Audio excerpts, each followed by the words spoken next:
Part 44. Mysterious Journey. Author, Gunkai. Chapter 434. Rushing back to the imperial capital, the entire imperial capital was under complete martial law. Over the black royal capital, bursts of dull bells kept ringing, every three in groups. Garen quickly rushed into the sentry towers of the low-level totem masters, blinking out of sight amid the exclamations. What surprised him was that the defense of the entire imperial capital's roads in and out was not as good as usual. Although it was arranged in accordance with the martial law pattern, the manpower was much less, and there were only a few Type 2 totem masters sparsely. Suddenly, after the royal capital's bell rang twice, it rang again for a third time. Garen's face suddenly changed color. 3 sets of 9 bells? Could it be? This represents the death knell. A group of 9 bells represents national mourning. Garen was shocked and hurried towards the royal capital city on the top of the mountain. The surrounding guard totem masters could only see a black wind blowing by and had no time to react. If Avik dies? Garen's mind was spinning rapidly, and the characteristic of increasing his intelligence to 10 points was immediately revealed. His mind suddenly found the most important thing in the entire royal capital at the moment. Deciding. Final asylum. If this ancient Yinduo secret treasure was taken away by Shen Yun, it would not be injured by Cody at the last moment. That is to say, it is very likely that this thing is still in the imperial capital and has not been robbed. Walk. A series of possible locations flashed through Garen's mind.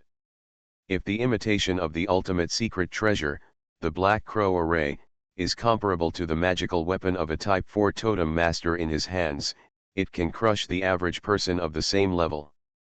Then the real ultimate secret treasure can allow the totem master to exert his strongest strength at this level, and even leapfrog combat is not impossible.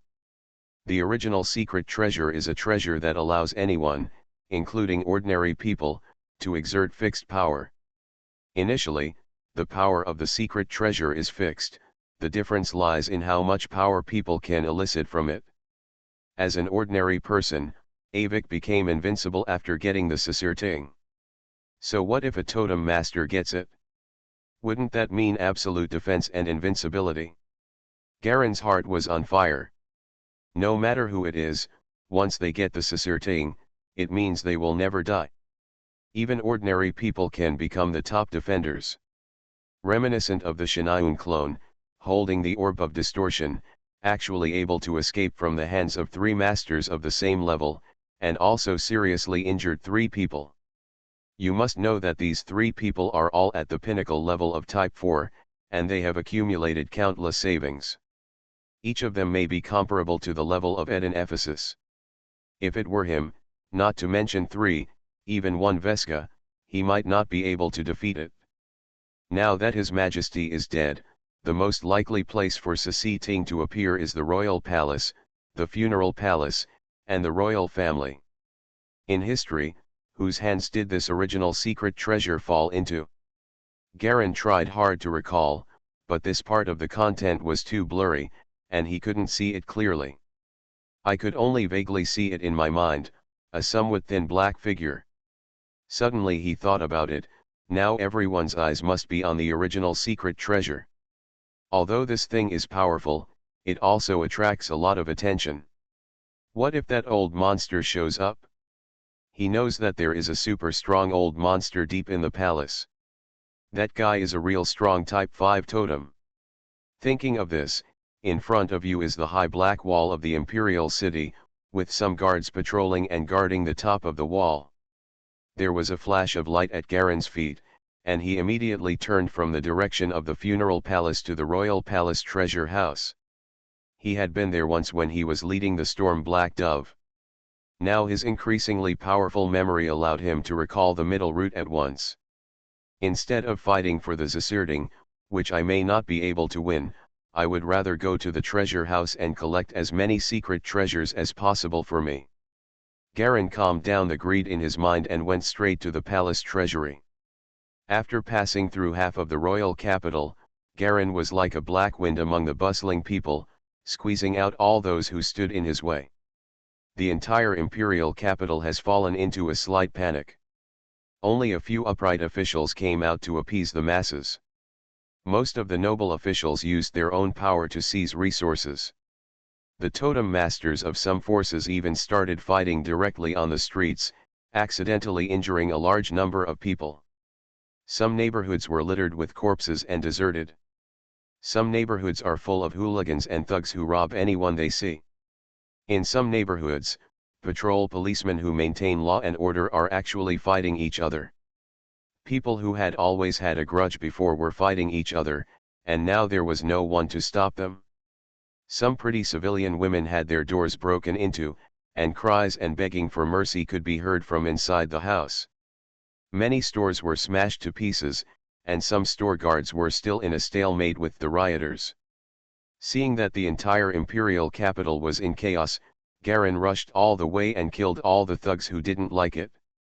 He raped, robbed, and murdered without hesitation. All the murderers that Garin saw were shot out by him with a burst of energy and killed directly with pure secret martial arts techniques. Anyone whose body was struck by the energy froze and fell directly to the ground. After a while, although there were no changes in other places, a lot of order was restored in the places where Garin passed, and people spontaneously gathered together to protect themselves. Team leader. Where are you now? Suddenly a voice came from the secret agency's transmitter, and it was the old man's voice. There is a riot in the imperial capital, and many nobles are fighting with their private soldiers everywhere. Where are the Director General and the others? Headquarters issued an order for us to evacuate Kuwaitan. Huh, Garin's face turned cold. As if he heard Garin's displeasure, the old man immediately explained. There are also riots in the underground now. High-level monsters have launched a general attack. All Type 5s from the headquarters have gone downstairs to help. We can only evacuate. Without Type 5 masters, the monsters' human sea tactics will kill us alive. Where are the people from the state agencies? They have all gone to the front line. Team leader, please come back quickly. We will board the ship soon. At the northern airport, the old man urged. I won't leave. If you still recognize me as the team leader, get out of here, Garin said coldly. I'll wait for you at the palace. With a snap, he immediately turned off the communication. Turning off the communicator, a sneer suddenly appeared on his face. I didn't expect that even the three major institutions don't know about the old monster in the palace. It's really interesting. It seems that this is Kuwaitan's last trump card. If he hadn't known that the old monster was still there, he would have been the first person to stay away from the imperial capital. But since he knew that nothing could happen to the emperor, he naturally didn't panic. The main maintenance of public security in the royal capital is the Royal Capital Security Department and the Supervisory Guard. These two forces include the basic security forces from ordinary soldiers to the totem division level. They are controlled by the royal family and Grand Duke Cody respectively.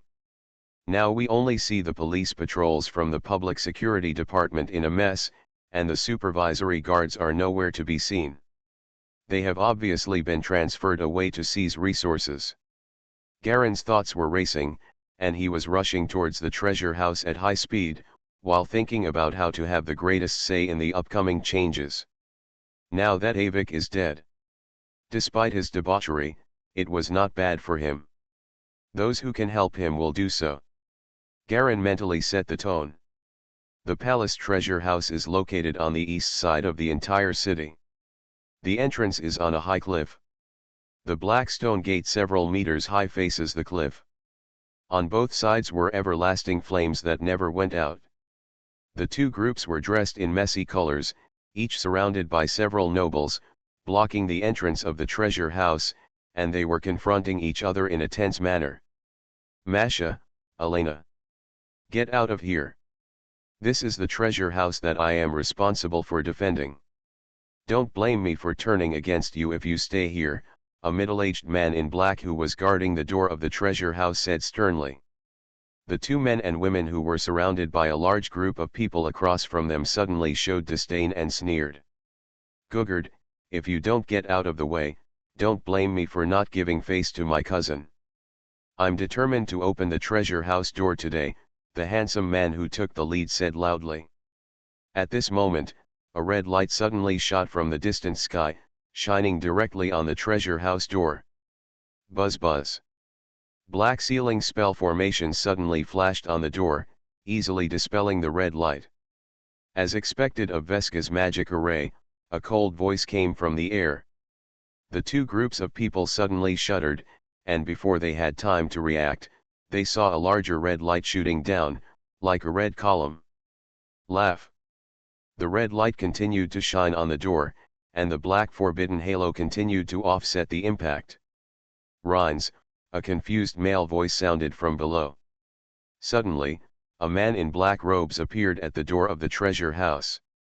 He put his hands behind his back, and his eyes were narrow and cold, flashing with cold eyes. The man looked up at the source of the red light. In the sky there, a giant bird with red feathers flew down, surrounded by a ball of red magma forming a huge ball. The red light is emitted from the magma ball. The giant bird's eyes were like burning flint. After scanning the black-robed man below, it suddenly showed a trace of surprise and fear, and it actually spoke human words. "Moon? Didn't you go to see the sighting? Why are you here? There are enough people at the sighting. It won't be of much use if I go there again. It's better to turn here and maybe gain more moon." The man in black robe smiled slightly and watched the giant red bird slowly land in the treasure house.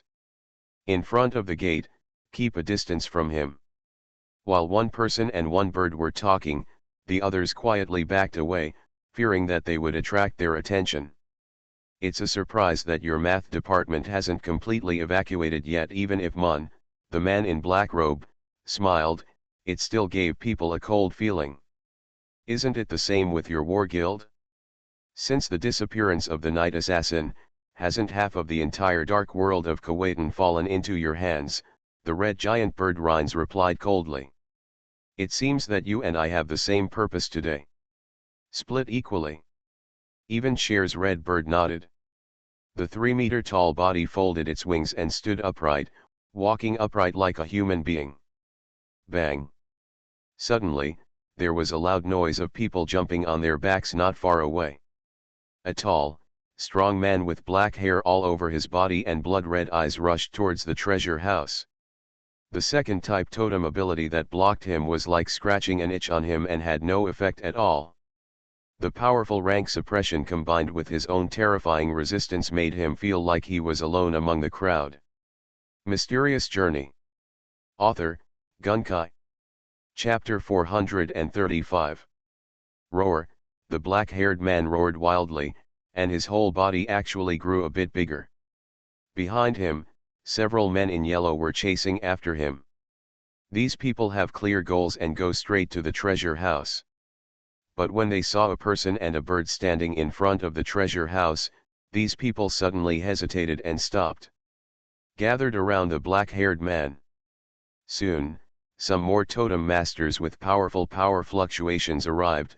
All of them were at least Type 2 totem masters. More and more people gathered around, becoming more and more conspicuous.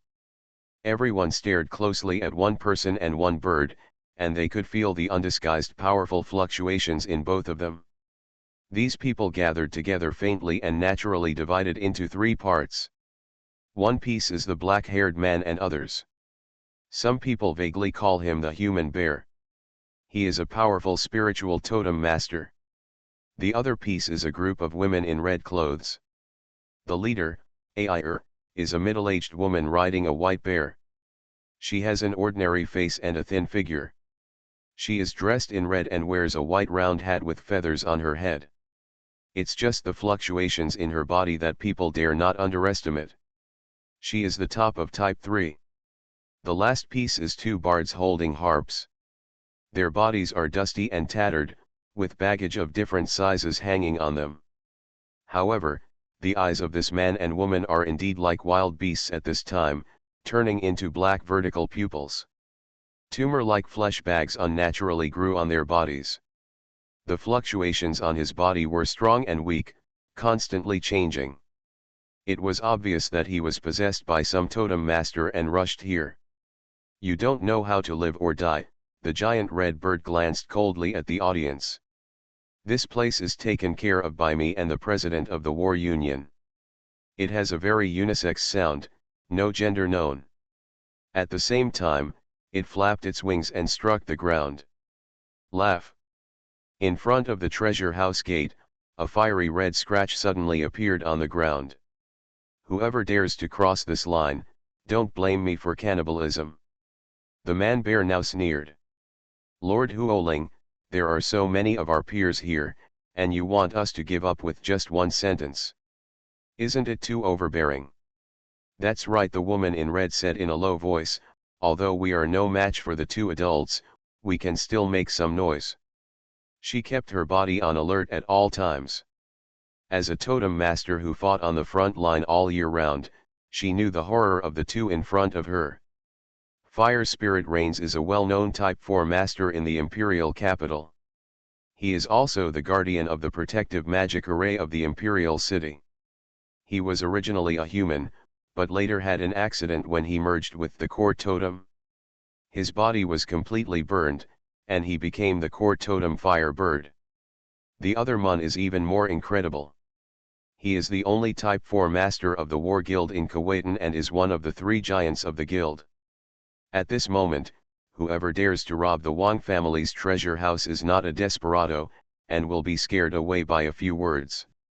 Now that you have taken action, you must have thought about the possible consequences. Although these two are the top figures in the entire Kuwaitan, it is impossible to completely monopolize them without sharing any of the soup. The worst case scenario is that the fish will die and the net will fall apart. As soon as a thought flashed through her mind, the woman in red suddenly had a fierce look in her eyes. Even the leader and the two bards on the other side became nervous. I won't do it if I say no. Fire Spirit Reigns sneered and waved his right wing suddenly. A transparent figure hiding by the treasure house door was suddenly split out of the air. He was cut into two pieces directly from the waist and screamed. The whole body lit up with invisible strong fluctuations. Bang! This man self-destruct directly. His totem obviously had the ability to self-destruct and turned into a transparent concussive ball that spread in all directions. The shock had just spread, but the fire spirit waved its wings again.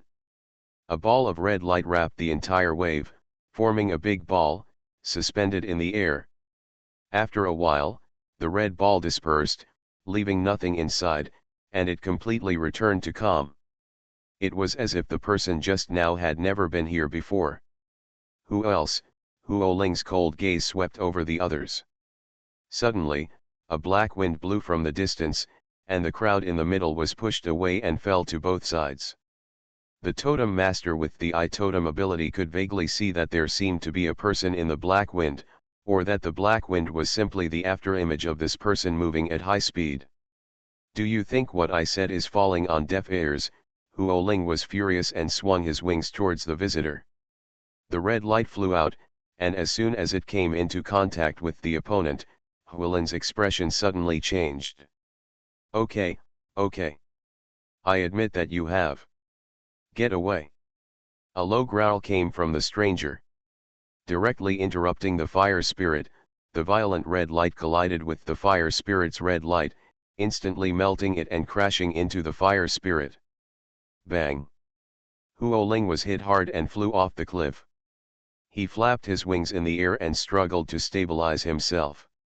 When he turned around and was about to get angry, he saw that Moon's face was already pale and he was hit by the opponent against the stone wall on the right, and his whole body was deeply sunken.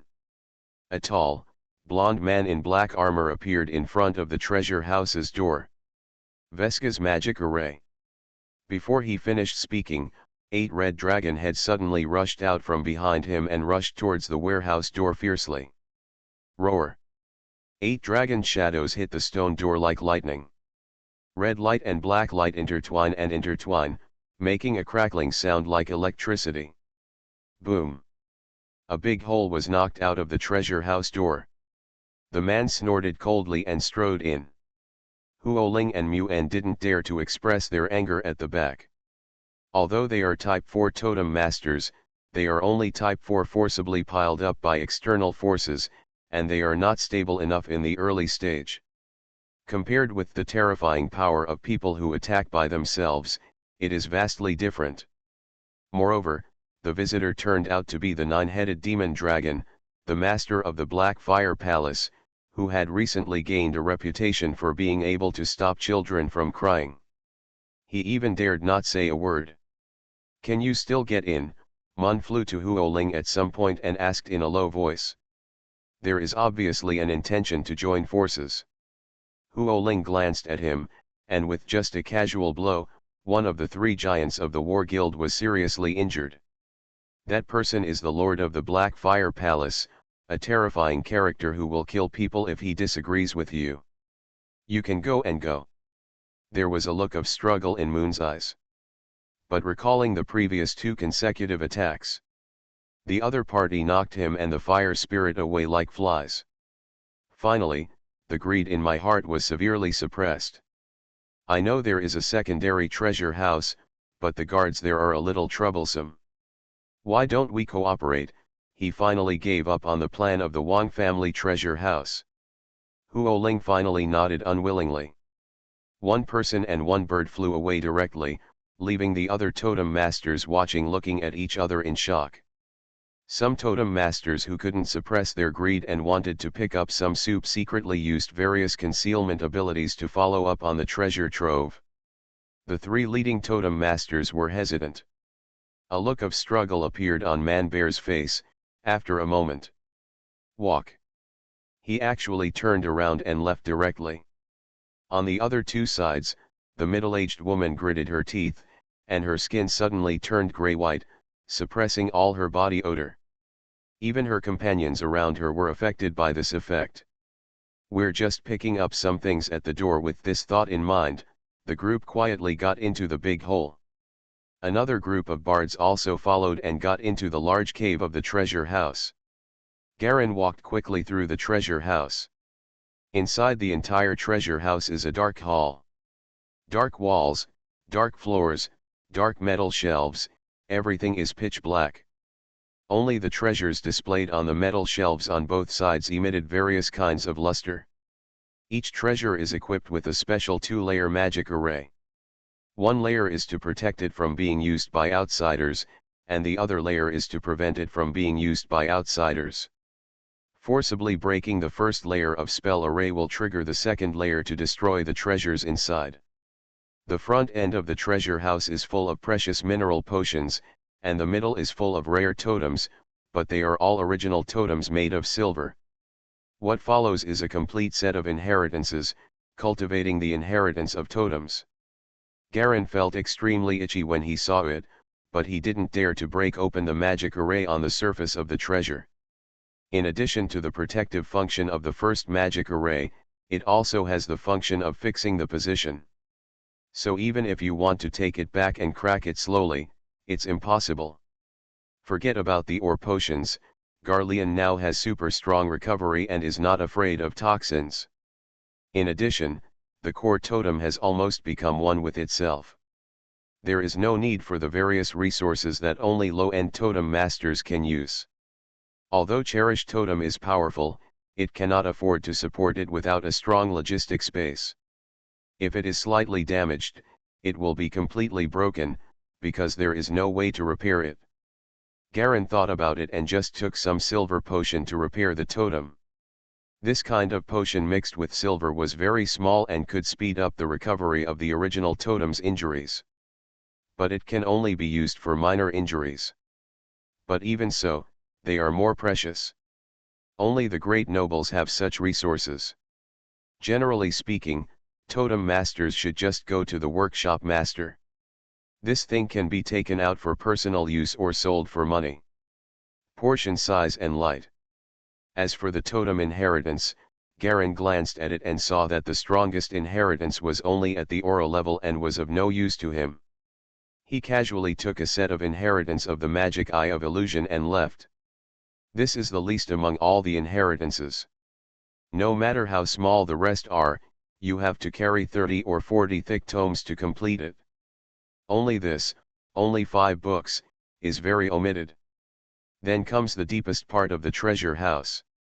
What the Khawatan royal family is best at is actually not the study of totems, but the imitation of secret treasures.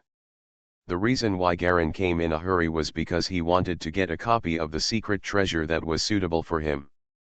This silting disappeared in the original history, and there was no trace until the end. There must be something weird or unexpected. Rather than fighting for such an unlikely secret treasure, it is better to get the most likely treasure first. The masters who want to get the original secret treasure have all gone to other funeral palaces. The so-called treasure house here is only those who are not very good at it. But Garin was different. He once learned from the third princess that Iwek had imitated the ultimate secret treasure of Sisiting, which was very powerful. Very few people knew about this because it was imitated within the royal family. After it was completed, the thing never appeared again and has been missing ever since. Galen's main purpose for coming here this time is this thing. You are listening to Novels at Bless Up channel. Wish you happiness and luck. Please subscribe to receive new novels. How do you feel about this novel? Please like and leave a comment. Mysterious Journey. Author, Gunkai. Chapter 436. In the deepest part of the treasure house, on the high black wall, there is an open square door. It was dark inside the door, and there was a biting cold wind blowing out. Garin looked around and saw a large area of empty space around him. There is a layer of white frost on the ground, obviously the temperature here is extremely low. His heart moved slightly, his throat trembled slightly, and actually sent out a subtle vibration wave that could not be heard by human ears. The fluctuations spread far and wide, with unparalleled penetration, all the way to unknown places far away. Ephesus, I'm in the Wang family's treasury now. Send someone over. This is a special method of contact between Garin and the dragon demon. It has a limited range, but it is no problem within the imperial city. Soon, there was a response from there. I know, my disciple is coming to you. He brings 15 family totem masters, which should be enough strength. He will arrive in about 20 minutes. Garin put away his fluctuations and was about to enter the door when suddenly a low voice of surprise came from behind him. It seems that an outsider came in and was ecstatic after getting the treasure. His face turned cold. Flick back. Tisk tisk tisk. 3 black poisonous gases shot backwards and disappeared into the darkness instantly. This is the 9-headed dragon poisonous smoke secreted by Garin itself. It can spread in the treasure house and kill any living creature silently. The time will last for 15 or 6 minutes, and then almost all the disciples of Ephesus will arrive. If someone else takes away the contents of the treasure house in the remaining few minutes, that's his luck. Stride into the black door. Garin suddenly felt that his eyes were completely dark, and his vision quickly adjusted.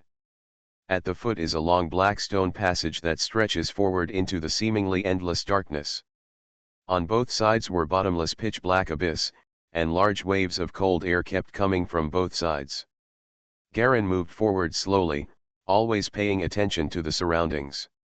He could vaguely hear a vague humming sound coming from the abyss below, which seemed to be crying and laughter, but if he listened carefully, he could hear nothing. He looked down to both sides and saw darkness beneath the abyss. Garin's eyes lit up slightly, with a hint of purple in his pupils, and he looked directly down. The Eye of Isaiah was activated directly, but there was still no movement below the abyss. Garin frowned, turned off the technique, paused, and continued walking forward. The long black passage under your feet seems to have no end and stretches forward. There are no guardrails on both sides. If you are an ordinary person, you will slip down if you are not careful. Gradually, he increased his speed, and the frost on the passage under his feet became thicker and harder. Snapped. Suddenly the passage ahead was cut off. Suddenly, the dark abyss below suddenly lit up with a little red light. The red light grew bigger and bigger, flying directly upwards. Along with the violent whirring sound, red light directly illuminated the entire surrounding space. Surrounding it was a vast, huge black cave, surrounded by uneven stone walls and pillars. The red light in the abyss became larger and larger, and the surrounding cave walls became more and more red. The coldness in the air was swept away, replaced by unparalleled heat. Garin took a few steps back, and the ice beneath his feet melted rapidly. Under the reflection of the red light, it flowed down the channel to both sides like lava. Boom! A huge fireball with a diameter of more than 10 meters flew in front of him. With a crash, the fireball suddenly cracked. A black square stone door in the middle was revealed. There was a doorknob and a keyhole on the door. A fiery red human face is engraved in the middle of the door. It is carved with bright red lines and stripes, and it looks like flowing magma under the face, which is extremely magnificent.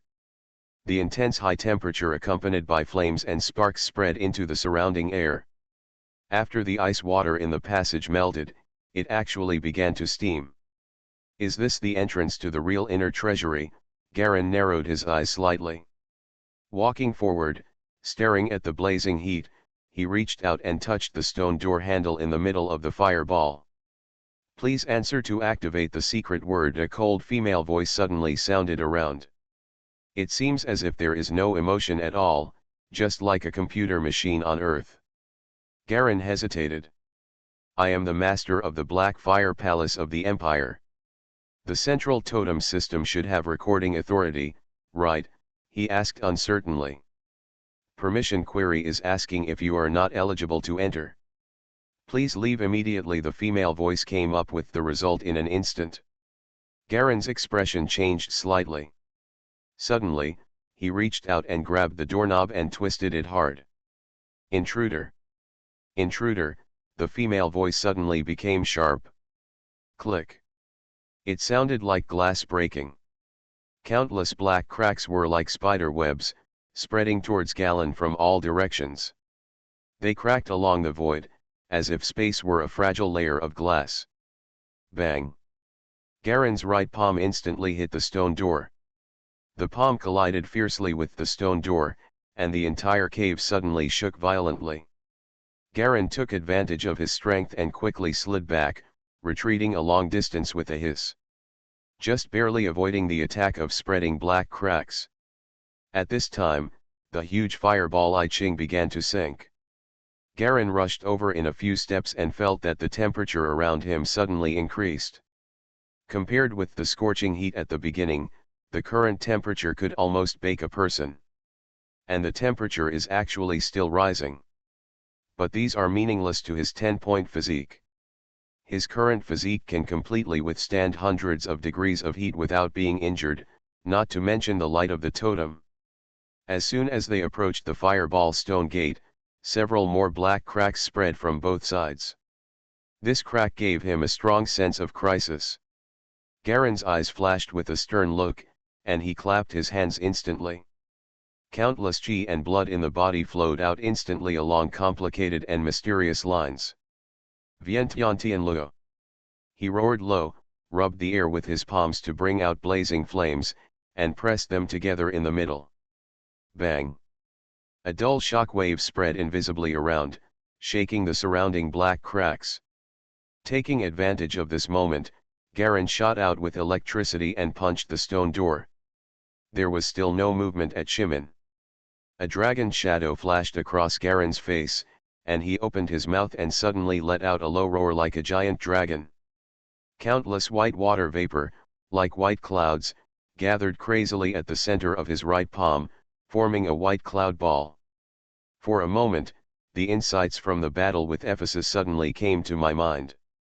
A violent energy and blood surged out from Garin's heart, driving the totem light of the nine-headed demon dragon around him, and the two seemed to merge into one. Ah! Garin roared wildly. 9 dragon shadows suddenly flew out, wrapping around his right arm, like dragon cloud pillars, with blazing red light, and struck hard above the stone door. Click.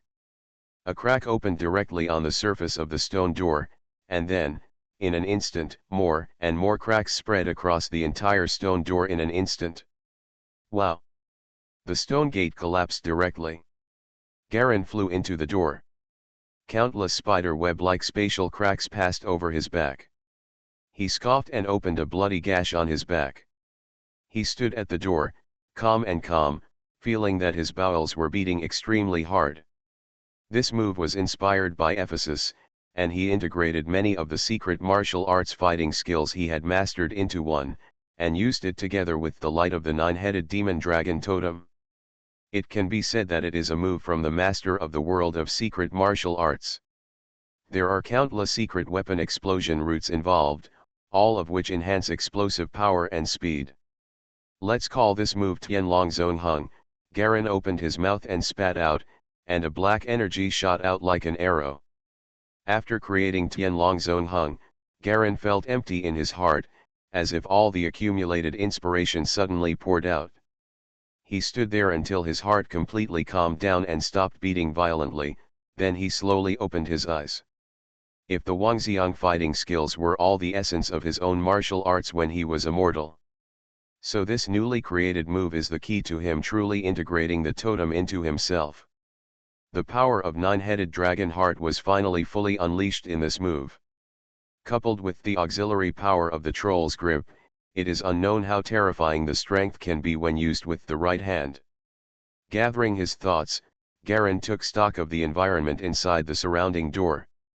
Inside the fireball gate is a small square stone room. Surrounded by smooth stone walls as dark as ink, traces of fiery red magic lines light up on the walls from time to time, giving people a psychedelic and unreal feeling. There are 3 black bookshelf-like metal shelves placed in the stone room. What's on each shelf is different. On the shelf on the left are pieces of weapons and armor such as daggers, inner armor, and long swords. Each of these things is engraved with shimmering magic symbols on their surfaces. They are exquisite and gorgeous in appearance, with hollow and delicate patterns everywhere. Garen walked over and took a look, and picked up a white upper breastplate. The breastplate was very thin and covered with patterns like wheat ears. It felt warm to the touch and had a slightly soft texture. He held the breastplate and shook it slightly. Buzz! A circle of white light suddenly spread from the breastplate and shone on Garen. Suddenly, the wound on his back healed quickly. In active healing effect, Garen put down his breastplate. Such a strong healing effect is equivalent to multiple lives in battle, and is not ordinary precious to anyone. The general healing effect requires at least 10 minutes to barely close such a large wound, and the most important function is to activate the body's own recovery mechanism and consume the body's potential to heal. Too many such cures will shorten a person's lifespan. But this thing actually relies on external sources to heal wounds without harming the person's own potential. No wonder it is collected in such a secret vault. Garen was slightly knocked aside by a black crack, and the 9-headed dragon's totem light was instantly shattered. One of the dragon's heads was severely injured, and he almost lost his life. After observing the 9-headed dragon in the black space, the injured dragon head was still shrinking rapidly, becoming more and more dry, as if all the water had been completely sucked out, and it became extremely old and shriveled. The physical injuries were healed, but the totem's injuries could not be cured. Putting down the breastplate, Garen picked up another small dagger. The dagger is bright yellow in color, with a jade-like texture and a turbid, translucent feel. The end of the handle is curved, forming a J shape. The most conspicuous thing is that there are yellow rhombus-shaped gems inlaid at intervals on the blade. This dagger is the most conspicuous item on the entire shelf and is placed on the highest level. When Garen picked up the dagger, he felt the faint texture of flesh and blood coming from the weapon in his hand. It was as if what he was holding was not a weapon, but a living thing. A gentle wave. Crack. A yellow arc suddenly lit up in the air and disappeared in a flash. A yellow snake-like creature suddenly flashed around the dagger. The creature looks a bit like a snake, but has a pair of transparent cicada wings on its head and ears. In the blink of an eye, Garen could clearly see that the creature had only one eye, and a yellow current-like thick liquid flowed in it. Mysterious Journey. Author, Gunkai. Chapter 437. Good thing, he decisively tied the dagger to his waist. Checking the weapons rack again, the rest were at the same level as the breastplate at most, not very top-notch, but excellent. However, after having the dagger, Garen didn't like the rest very much. His martial arts has always been based on bare hands, and he just feels that this thing is mysterious when holding a dagger. The origin of the flashing creature is unknown. Leave the weapons rack and go to the middle rack. There are a few sparse things on this shelf. They are indeed some extremely precious top-notch minerals and gems. There are 6 items in total, divided into 3 categories. Garen recognized 2 types, 3 evolution crystals and 2 night crystals. Finally, there is something like a blood-red pearl, I don't know what it is. Although many great nobles have evolutionary crystals, I have never seen one as pure and transparent as this and as big as a watermelon. At least Galen has never been seen in the collection of Vindman Manor. Generally, an evolution crystal can only be used once for a totem. The more of these things are used, the higher the success rate. At the same time, it is also a necessary repair material for many powerful top totems after they are completely broken. It has always been a military resource and is not allowed to be traded privately. Most people only use a small piece the size of a walnut at a time. The 3 pieces in front of me are all as big as watermelons. Garen took off his coat, took all 3 crystals in and tied them up. These 3 crystals can be said to be priceless. It is truly a royal treasury. With emotion in his heart, he directly stuffed the other 2 items together and tied them up. Night crystal is a treasure that briefly bursts the totem's potential and temporarily greatly strengthens the totem. However, the side effects are very serious, and it usually requires a workshop engineer to prepare a medicine to reduce the side effects. In the end, he didn't know what the blood pearl was, so Galleon put it in his pocket. Then comes the 3rd shelf. It's a mess and has everything. There are a lot of things, there are more than 10 kinds of things, but they are all strange and weird. There are green plant seeds glowing green, half-torn ancient scrolls, withered black flowers in vases, banana-shaped skulls of unknown creatures, and blue-purple balls like fish eggs. Garen didn't recognize many things, but he vaguely felt that these things seemed to have one thing in common. That is, they all have a faint ancient atmosphere. It seems like it has been there for many, many years. Garen scanned these items one by one, and suddenly, his eyes fell on a black, shriveled eyeball. This thing feels exactly the same as the eye of Isaiah he got back then. He couldn't help but reach out and pick up the black shriveled eyeball. The eye of Isaiah is a gray-white eye-shaped stone ball, and the one in front of you is a real biological eyeball. Vaguely, he felt a fierce heat emanating from his war shackles, as if something was resonating and beating inside. He rolled up the sleeve of his left arm and took a look. On the top of the diamond-shaped white and silver shackles, a gray and white stone ball was slowly shaking, emitting fluctuations like a heartbeat. The shackles of war are embedded in the flesh, and the eye of Isaiah is naturally a solidification technique embedded in the flesh. This is actually equivalent to an organ implant. The entire shackles of war is like an artificial organ planted in the human body. Soon after implantation, it will be completely assimilated by the totem master, equivalent to a part of the body. But at this time, the eye of Isaiah, which had been assimilated by Garen, actually began to resonate with the eyeball in his hand. Could it be that everyone here is? Garen suddenly thought of a possibility, and his heart was slightly shaken. He took the black eyeball in his hand and pressed it lightly on the war shackles. Laugh. The eyeball actually melted directly and turned into a stream of black liquid, which flowed into the gray-white stone ball of Isaiah's eye and completely enveloped it. Suddenly, a burning pain shot out from his left arm. Garin frowned slightly, feeling that the sharp pain was a bit strange. Like two hot fire snakes, it spread rapidly from his left arm, flowed over his shoulders, upwards from his neck, and actually got into his eyes with a sneer. He had no intention of blocking. Anyway, the worst he could do was die once. He had the talent of 9 lives and was not afraid of accidents at all. As for pain, since I have been practicing secret martial arts, I have experienced countless battles, and there has never been an injury that was not painful. Some exercises are even more painful than being injured when practicing them. If he didn't have this persistence, no matter how talented he was, he wouldn't be able to become the king of the century. The black liquid continued to wrap around the eye of Isaiah. It took more than 10 seconds before it completely relaxed and penetrated directly into the eye of Isaiah. The entire stone ball changed from gray-white to slightly black, giving it a strange and inexplicable evil feeling.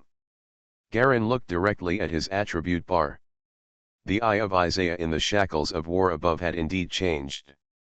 Primary eye, originated from the mysterious ancient Yinduo civilization technique. This technique will make people's eyes clear and see the mysterious power that does not belong to human beings. It is formed by the eye of Isaiah absorbing the original eyeball. The eye of Isaiah was originally copied by a workshop master named Isaiah. The imitation is the original eye excavated from the ruins. Ability: Fear Ray. Weird eyes can arouse fear in the enemy's heart, directly causing a powerful impact on their spirit. The Totemist will gain the Fear Ray ability once per day, attacking the release area, both eyes. Effect: may cause instant death, serious injury, coma, and weakness. The stronger the opponent's willpower, the weaker the effect. So it's this thing. Garin suddenly recalled that he heard him mention this when he was with the Black Sky Wind Chime. It's just that he didn't know that Garin had an eye of Isaiah. Now this power directly dug out this part of the content from his memory, and it suddenly became clear. I just don't know how powerful it is. Continuing to look at other things, Garin was now sure that the things in front of him were all the same solidification techniques. These curing techniques have different shapes and shapes. If you just take out one piece, it will make the totem masters outside fight for your brains. Garin carefully distinguished the fluctuations in the effects of these solidification techniques. The effect of the technique should be precise rather than complicated. He picked a half red, green and half hybrid seed. The fluctuations on the seed were similar to that of the healing breastplate. After being embedded into the war shackles, it really has the magical ability of a life vine. This is also a magical ability that he knows. The surrounding plants are gathered into a prison of vines to wrap the surgeon, producing a healing and protective effect, and these vines also have a certain degree of defense. It can be regarded as a magical ability with strong survivability. Quantity is once per day. It can heal all injuries below the spiritual level, but the number of times required is different. After the shackles of war is upgraded, it can have 8 spell slots. After Garin took a life vine that increased survivability, he began to explore the rest of the spells. War shackles are used to summon the strength and survivability of his subordinates and companions. It is also a good way to enhance his own power and cohesion. It is not just for his own use. Therefore, the vine of life is provided to others. As a solidification technique collected by the royal family, the effect will naturally not be that bad. Next, Garin began to choose offensive techniques.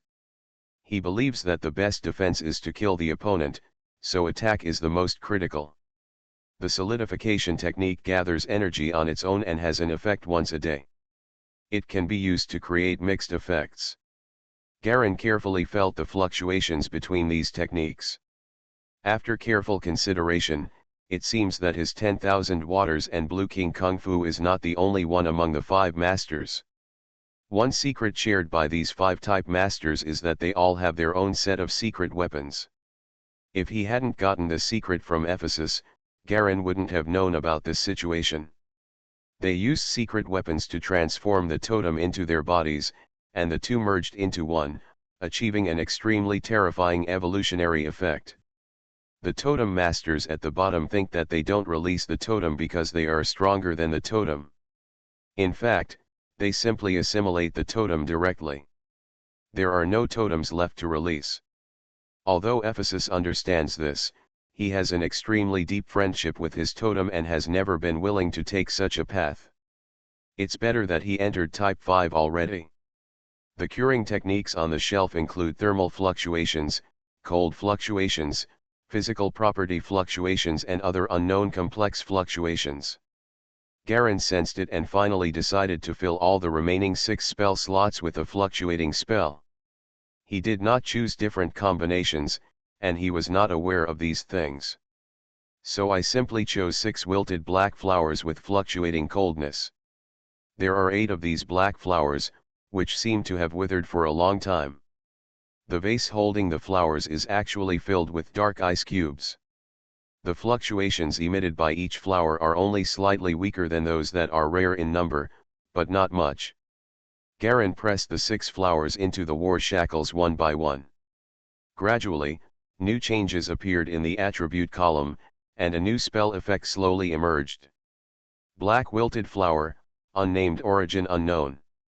Effect, passive aura, lowering the temperature within 10 meters by 10 degrees.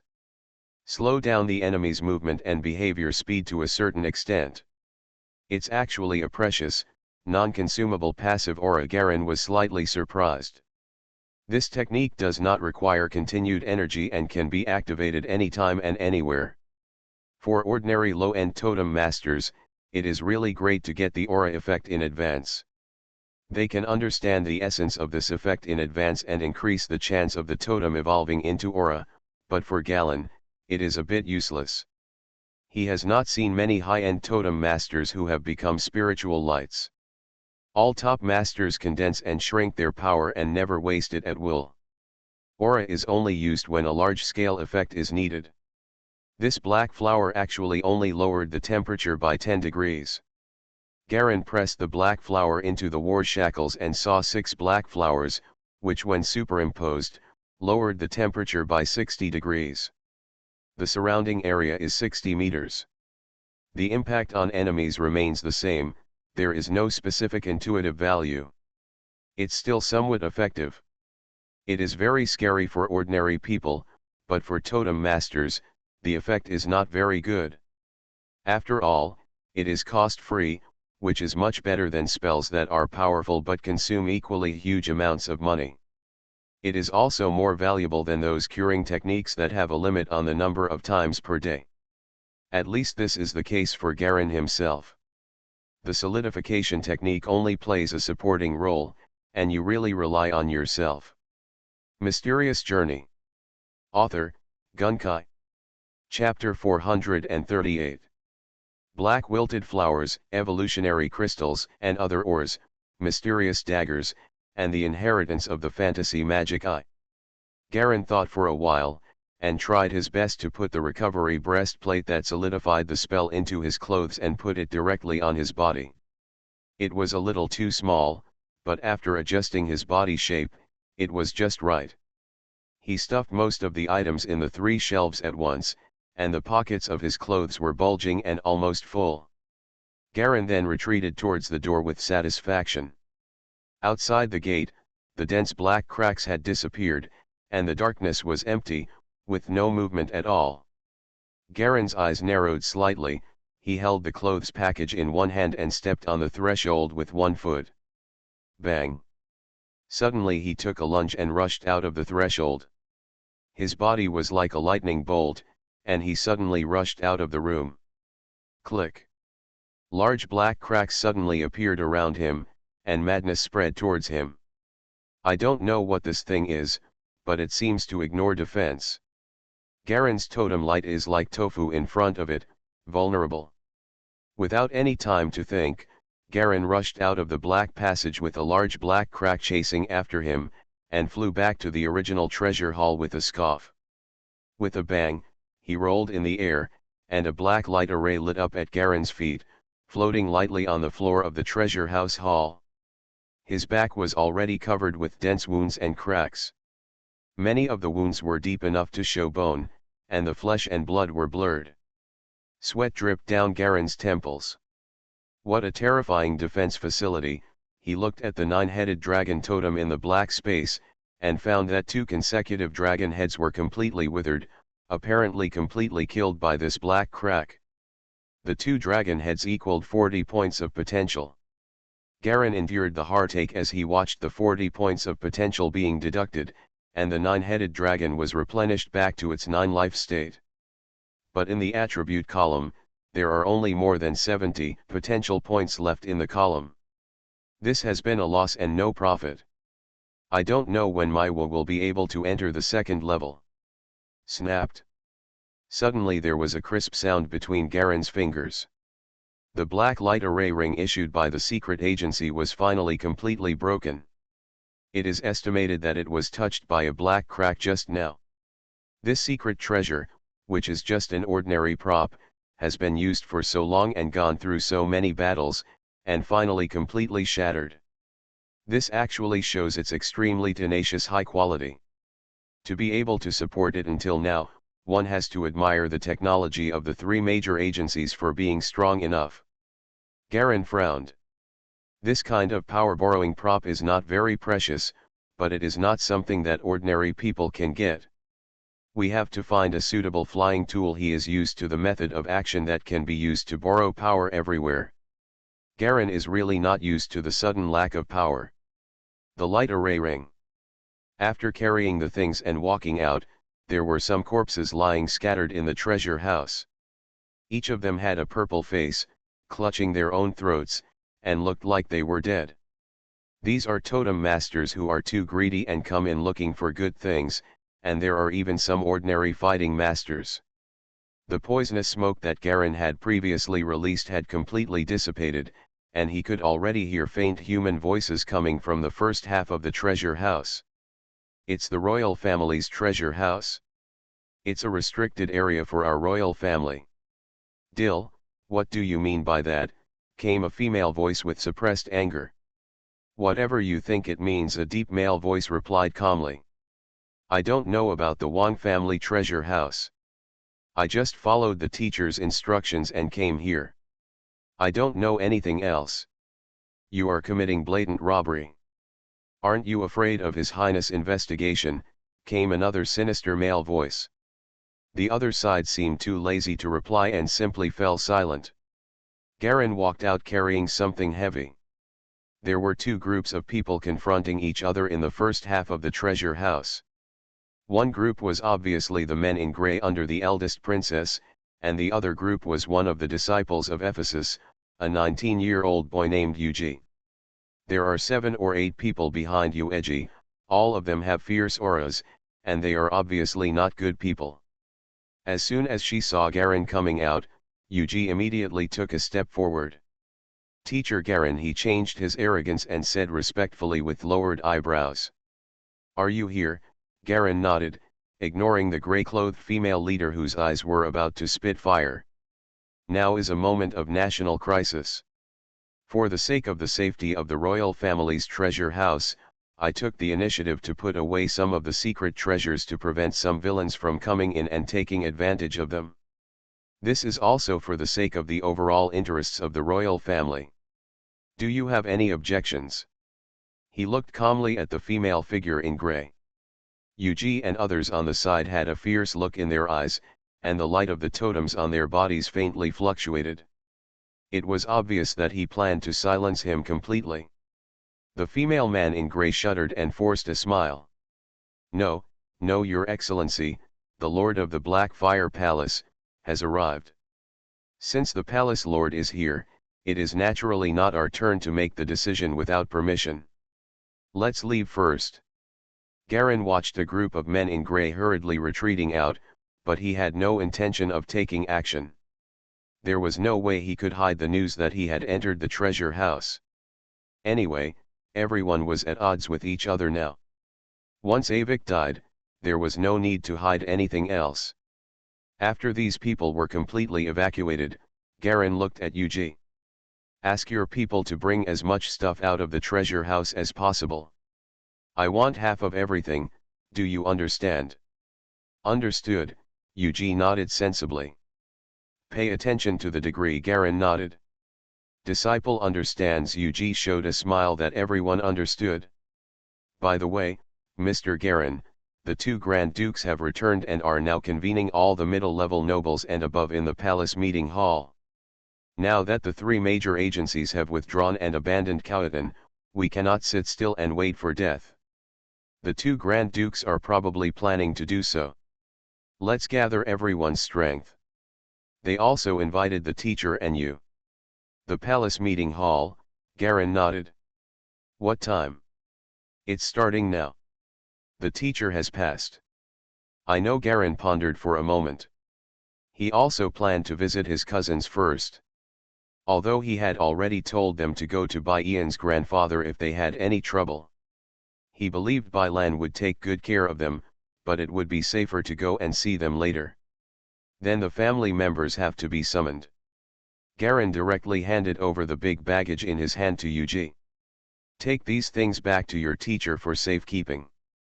Everything in them is essential, remember. Yuji was pressed hard by the big burden and almost missed her. He didn't expect the burden wrapped in clothes to be so heavy. Hearing this, he nodded sharply. Do not worry.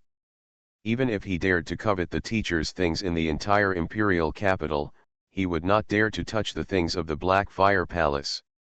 Compared to the indifference of the Silver Palace, the ferocity and terror of the Lord of the Black Fire Palace has spread throughout the entire imperial capital.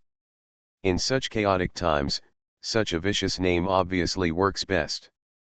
Garen rushed directly towards his family manor. In this situation, he had already ordered everyone to return to Blue Bay Manor. It took more than 10 minutes for Garen to drive at full speed. The streets in the middle became more deserted and deserted, with many people hiding in their homes. It didn't affect the speed at all. Hurry back to the outskirts where the manor is located. From a distance, Garen could already see two people waiting at the gate of the manor, one of whom was the knight Edney. The old man, who had been serving the Terry Jones family, was walking back and forth and seemed a little anxious. When she saw Galen's figure appearing in the driveway outside the manor, Edna suddenly relaxed. Take the initiative to greet them. Chief. You are finally back, she breathed a sigh of relief. Come in quickly, all our people are here. Garen nodded and walked into the open door of the manor. The front living room inside was already filled with a large group of people. They were divided into two groups. One group was composed of the few remaining totem masters of the family, who were surrounding Marceline. On the other side are the heavy guards of the Black Fire Palace. They sit quietly on one side and say nothing, but they give people a sense of strict discipline. There were two children, one boy and one girl, beside Marceline. They were all black and skinny, and they were wearing clean clothes. The two children were only a few years old, and they held on to Marceline tightly with their little hands, obviously considering him as their only support. Seeing Garen noticing the two children, Marceline smiled awkwardly. Chief, these are the two children I met on the road. Their parents were killed in the chaos. I think they are pitiful, so, you won't mind, right? After both he and Edney were succeeded by Garen, they were directly included in the Terry Jones family lineage. Originally, they were just commoners, but after joining the lineage, they truly became members of the family. Therefore, they all call Garen the clan leader. Garen swept his eyes, and the physical conditions of the two children suddenly appeared in his eyes without any concealment. This was through the flow of chi and blood of the secret martial arts, sensing the delicate physical conditions of the creatures. It doesn't matter. After checking that the two of them were not spies sent by other forces, Garen ignored them. The two children were so frightened by him that they hid behind Mark Ella. At this time, all the responsible persons stepped forward one by one to report the situation to Galen. Patriarch, I am Layan, the person in charge of the chain store. The store is not in good condition right now and it seriously needs manpower to help defend. We can only concentrate all the hired forces and all the warehouse items for defense. But now it is only in Patriarch, you can barely maintain it with your reputation, and I'm afraid it won't be able to do it after a long time. The speaker was a fat man. First guard, you lead 2 people to help defend and cooperate in defending all stores, Garen said calmly. The black fire heavy guards on one side stood up and 3 of them immediately. He stood behind the fat man without saying a word. The fat man hurriedly left the manor with 2 guards and went back to defend the family store. Chief, more than half of our farm has been occupied by a group of thugs. Send 2 black fire guards to suppress them, and execute all the murderers. Garen waved his hand and sent out 2 ordinary black fire guards. Even ordinary black fire guards were not comparable to the average people in these battle farms. There are a lot of vacancies in the more than 10 stores and buildings around the auction house. Chief, I suggest that we expand the territory immediately and take in all these places, a thin man said in a deep voice. Take 2 of the 2 guards. Garen sent out one of the 4 most elite members of the Black Fire Guards. Each person in charge came forward to report the situation, and Garen sent the Black Fire Guards out one by one to deal with them respectively. Not only was the family industry damaged, there was also an unexpected expansion of the family industry. Instead of using force and taking advantage of the opportunity to actively expand, 2 small families took the initiative and wanted to be called branches of the Terry Jones family. Branch? Interesting. Garen stroked the stubble on his chin. Where is the person? I arranged for them to rest in the back, Adney replied in a low voice. I asked about the situation.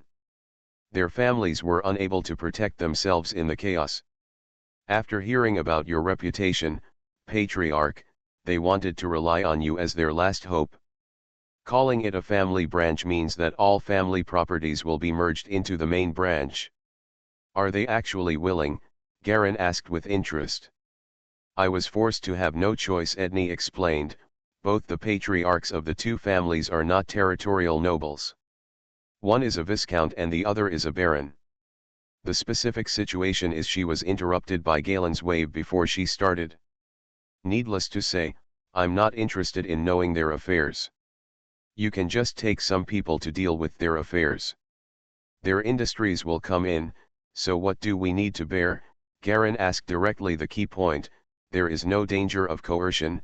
These How could a noble be willing to merge with another family and hand over everything they own? They are 2 medium-sized families. They hope to exchange ransom from you for not protecting those 2 small families. There will probably be more of these things soon. Sister Adna, you can handle them directly. I'll allocate some manpower to you. Garen waved his hand to the 3 guards and 5 Blackfire heavy guards to stand behind Adna. At this time, there are only 4 people left in the Blackfire heavy guard, including the last 4 guards. 3 of the 4 strongest Blackfire guards elites were separated to deal with trivial matters. Clan leader, what about us? What can we do? Komodo, the reformer, asked stiffly and angrily, standing together with the other giant man. You follow Brother Mosselin and obey his orders in everything. Lord Patriarch, what about us? A female representative stood up from the 5 type-1 totem masters that the family had always followed loyally. Garen was much more polite to these people. If you are willing, you can each be in charge of a store, or you can go to the auction house as a supervisor. To be honest, I still hope that the auction house can develop and grow. You are listening to Novels at Bless Up channel. Wish you happiness and luck. Please subscribe to receive new novels. How do you feel about this novel? Please like and leave a comment. Mysterious Journey. Author, Gunkai. Chapter 439. The female representative was a middle-aged woman in her late 40s. She pondered for a moment and discussed with her companions behind her, then nodded. Thanks to the patriarch for his attention, we are willing to develop in the auction house. That's good. Garin sent the last 4 guards with 2 people to escort them to the auction house. Everyone in the family believed in his words, which made him very satisfied. Rumors spread everywhere that the imperial capital was about to be invaded by monsters, and many powerful families followed the 3 major agencies and fled. Those left behind are either those without strength or top figures like Garin and the Grand Duke and Princess, who more or less know some of the real trump cards. There was also a group of smarter people who stayed behind after seeing few of the big forces leaving.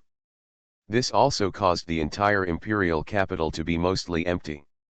The remaining nobles were busy fighting for resources and territory, and the chaos of the civilians was naturally ignored. Everyone only cares about their own territory. The public areas are completely unattended. After dealing with these, Garin left the manor with the last 2 black fire guards and rushed towards his cousin's house. From time to time, you can see horse carcasses lying on the side of the road, houses set on fire, gangsters looting property, and some noblemen smashing and robbing shops and houses. The 3 men of Garin rode 3 batches of 1-horned mutant horses and headed straight to the Yungang district. Of the 3 major districts in the imperial capital, Yungang district is the most chaotic. Most of the people living here are officials, wealthy businessmen, and the like, and most gangsters come in to rob. The 3 of Garin encountered several waves of gangsters who stepped forward to intercept them. After the Blackfire heavy guards directly sprayed venom and corroded them into puddles of acid, no one dared to stop them. It took more than 20 minutes to arrive at the door of his cousin's small building in Yungang district. Outside this small white building on the side of the road, there were some corpses lying strewn about, and large areas of blood that had almost dried up and solidified on the ground. Garin's horse stepped on the bloody water, making a wet slapping sound. The 2 Blackfire heavy guards turned over and quickly searched around, beginning to eliminate all unstable factors in the surroundings. Garin looked towards the 2nd and 3rd floors of the small building. It was quiet inside the small building, and there seemed to be no one at all. Garin rode his horse in a circle around the small building. No one was seen. 2 Blackfire guards broke into the door and searched, but also found no results. The cousins obviously left early. Jialong was still not at ease, so he turned around and rushed towards Bifenglin Academy with the 2 of them. This is the place he ordered his cousins and the others to rush to after the accident. Dani felt like this day was like a dream. She came home in the middle of the night and was planning to have a good beauty sleep. Unexpectedly, when she was half asleep, she was pulled up by her sister, put on her clothes and rushed out. Along with them, there was the elder sister's best friend Sylvia, who also served in the palace. Both of them looked worried and urgent. She saw her sister and Sylvia encounter a middle-aged man at the door. The man came with a group of guards and said something to her sister with a serious expression. The 2 seemed to hesitate at the door. But Sylvia seemed to say something, and then her sister finally agreed. Dani was dragged up by her elder sister and followed the middle-aged man out of her small building. When she left, her mind was still fuzzy and she hadn't woken up yet. A piercing siren suddenly sounded in the sky outside, startling her. The 3 of them were taken to a collective camp by the middle-aged man, which was a large open space with many white tents erected on it. A lot of people have gathered. A nobleman who claimed to be Cohen soon came and took them away. The 3 of them followed a group of men and women in gorgeous clothes and rushed towards the big lake in the back of the imperial capital. Along the way, these people pointed at Sylvia as if they were looking at a piece of goods, which made her very embarrassed. "I told you that our number is full. You must bring her with you." "Now, it's okay, she is alone," but she actually brought 2 more people with her. The sharp voice of the woman leading the team could be heard faintly. "Come. After all, she is my brother's only daughter. We can help if we can," the man begged in a low voice. Then there were 2 people, one dissatisfied and the other begging. Dani suddenly felt an indescribable feeling of depression. "Don't worry, it's okay," a gentle male voice came from beside Dani. This was a handsome-looking man in white. Like you, I am also an incidental person who evacuated with this family. My name is Kane. What is your name? The man's gentle smile seemed to dilute the annoyance in Danny's heart. My name is Danny. Oh, you are the two friends brought by Miss Sylvia. Kane looked astonished. Where are your sisters and the others? It's in front. Danny looked forward and saw her sister and Sylvia standing with their heads lowered in front of a woman in a red dress, listening to the woman speak with disgust on her face. Kane seemed to see it too. He ruffled Donnie's hair vigorously. Don't worry, it's okay. Kane. Suddenly someone called him from a distance. Come over. I'll go over there. Kane turned and rushed towards the direction of the sound. Danny watched him leave, and then began to look around boredly. Their team was surrounded by guards wearing heavy white armor, mixed with a few men and women wearing robes of various colors. These people looked arrogant and looked at others with disdain. They chatted among themselves, as if talking to ordinary people was insulting their status. What's so great? Danny curled her lips.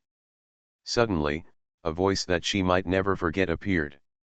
Not far from her, a sudden scream startled her. Danny's energy suddenly came to her senses, and she looked over there intently. Kane, who had just left, was now covering his abdomen with his hands and kneeling on the ground. Blood continued to flow from his body and pooled on the ground. His eyes were painful and desperate, as well as helpless and helpless. This man was like them, someone who followed the team later, and was also a friend brought by other members of the family. Danny seemed completely stunned for a moment. She felt as if the only man left in the whole world was the man who was wailing in pain. In front of him, a blond man with a distorted face was shaking the blood from his rapier, with a look of contempt on his face. Kill, kill, kill. Danny felt like her mind went blank. The man who just stood in front of her and spoke to her personally, the man with a gentle smile. At this time, his body tilted and he fell to the ground. No one in the surrounding guards even glanced at him, their expressions were indifferent. Danny felt her mouth go dry, and an unprecedented sense of fear suddenly surged out of her mind.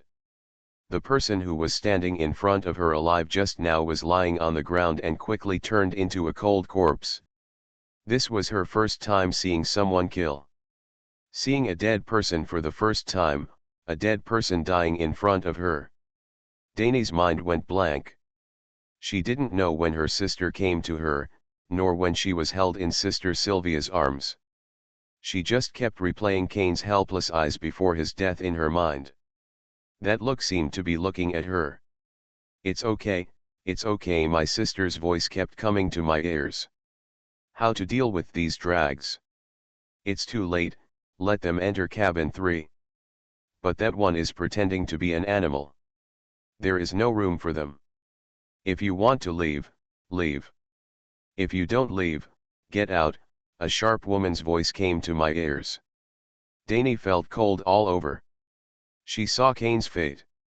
They had the same identity as him, and maybe they could end up like this. For the first time, she felt that the outside world was so dangerous.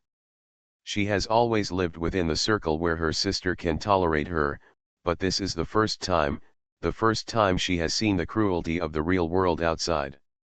When these normally humble, courteous, and elegant nobles bared their fangs, they turned out to be more cruel than ferocious beasts, treating human life as nothing more than livestock. They followed this group of people aggrievedly. There were more than 10 people like them, all with the same identity. The disgusted expressions and impatient tones of the nobles in front of her continued to reach Danny's ears.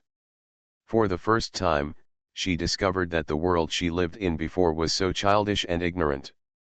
Every day I argue with my sister self-righteously, over trivial matters and pocket money. I am willful and unreasonable.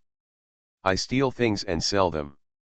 I think I am very familiar with it in the Yungang district of the imperial capital. Interacting with the gangsters on the street like sisters and brothers. But at this moment, in this environment, compared to the powerful guards and totem masters around them. Those gangster leaders who are ordinary people are as fragile as chickens. Along the way, the team encountered several waves of robbers and gangsters. People were constantly dying around them, and people were constantly being seriously injured and left behind. Dani's heart became colder and colder, and she became more and more afraid. She also saw a trace of worry on her sister's face, as well as the gloom on her sister Sylvia's face. Unknowingly, their team approached the large lake behind the imperial capital. Dani's mind was confused along the way and she didn't understand anything. Vaguely, there seemed to be waves of exclamations coming from the front, and the entire team suddenly stopped. Someone seemed to be in the way. "Get away!" A cold male voice came from afar. "Lord Earl. We really don't have what you are looking for here," the sharp woman was pleading. It seemed that the power of the visitor far exceeded hers. She completely lost her arrogance just now. Bang! Ah! After a scream, the woman lost her voice. "Everyone, stop and stand where you are and let the adults check," a female totemist in the team shouted in a flattering voice. The guards began to maintain order. There were hundreds of people in the entire team. There was a slight panic at the front, but it quickly subsided. Time passed by minute by minute. "Cousin? Why are you here?" Suddenly a surprised male voice came from the front. Dani looked up from her sister's arms. What he saw was a familiar figure. "It's Ahashia. How did he find them?" Dani suddenly felt like a drowning person. Seeing a familiar person, the warmth and security in her heart seemed to fill her body. He was hurriedly walking this way in a white shirt. He was followed by several flattering nobles and totem masters. "I've been looking for you for a long time. Why didn't you listen to me and come here? If someone hadn't seen you and informed me, I might not have been able to catch up with you."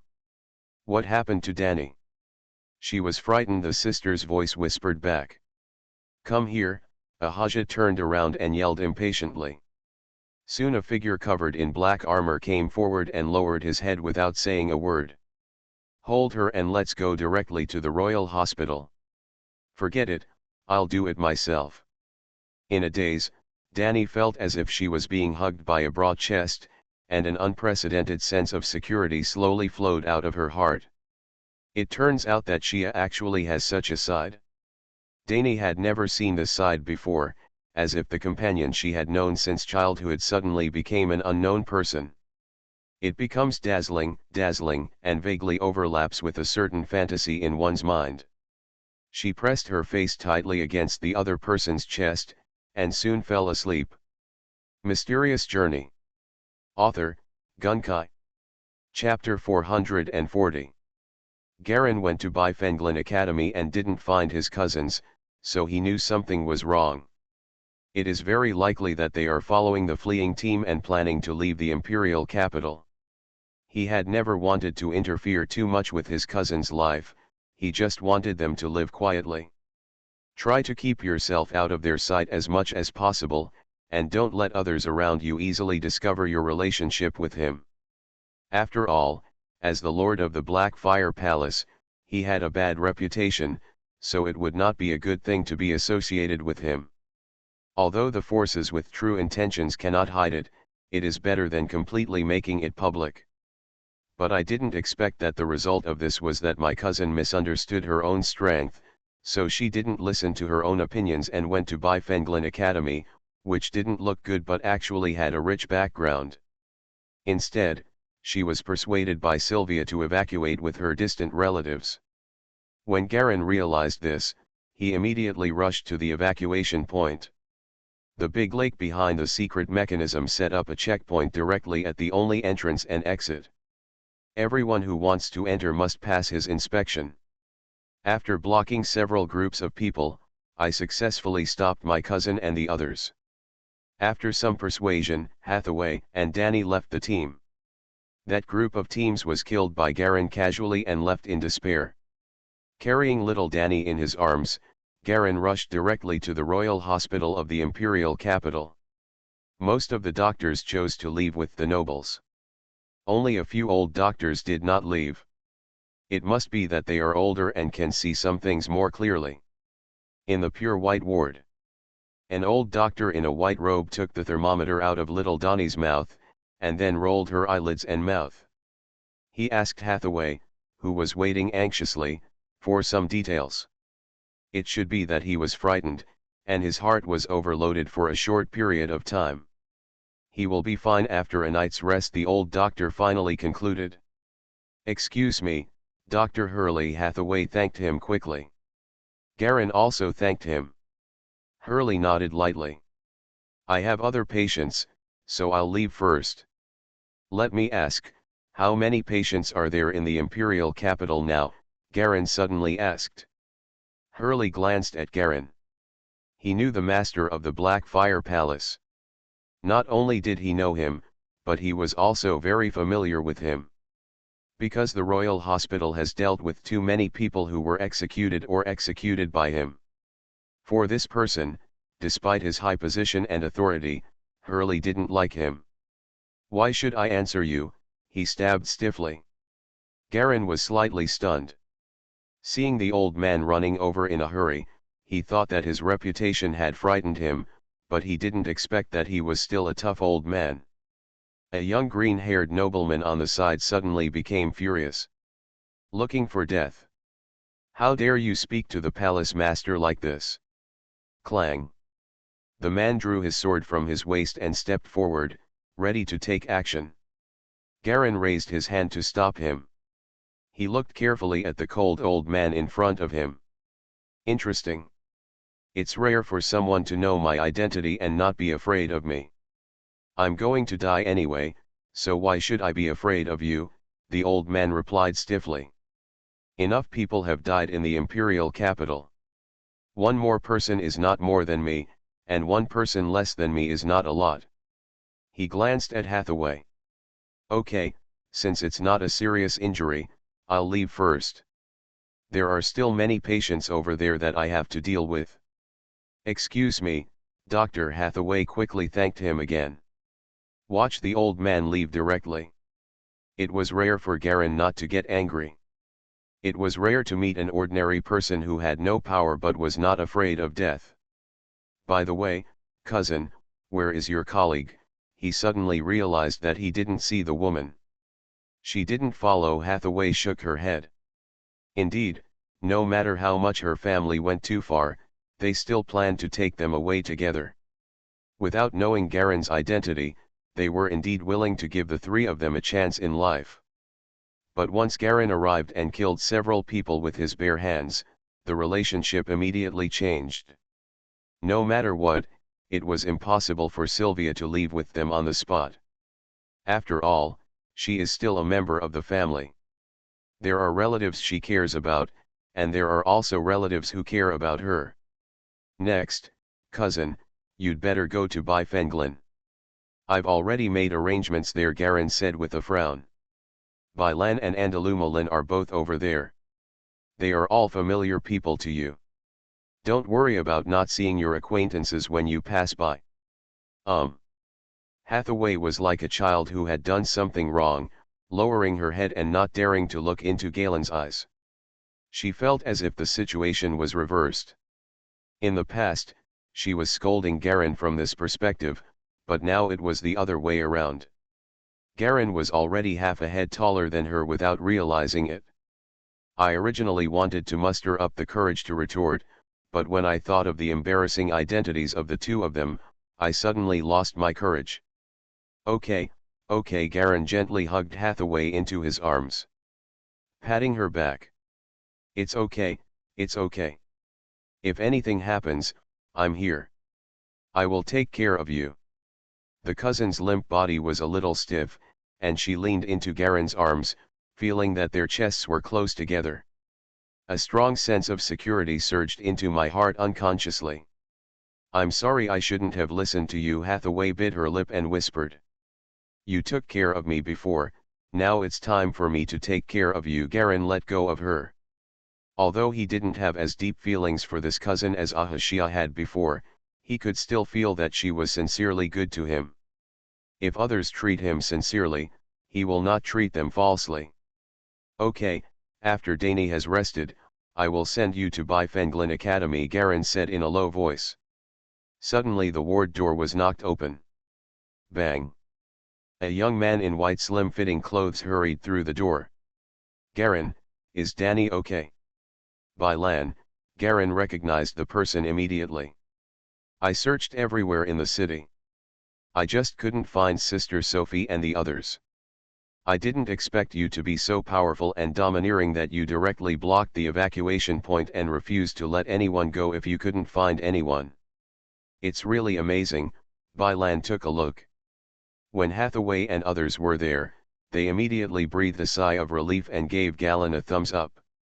Behind him was a girl with a purple ponytail.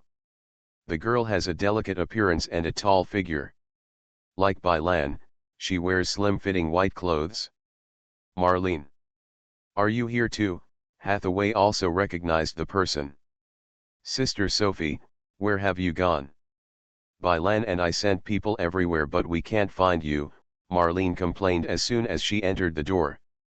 It's my fault. Hathaway smiled bitterly, and suddenly seemed to realize that the distance between him and Garen was a little too close. His face suddenly turned red, and he calmly moved farther away. At this time, another girl squeezed in from the door, with flaxen shawl hair and purple eyes, like beautiful ember.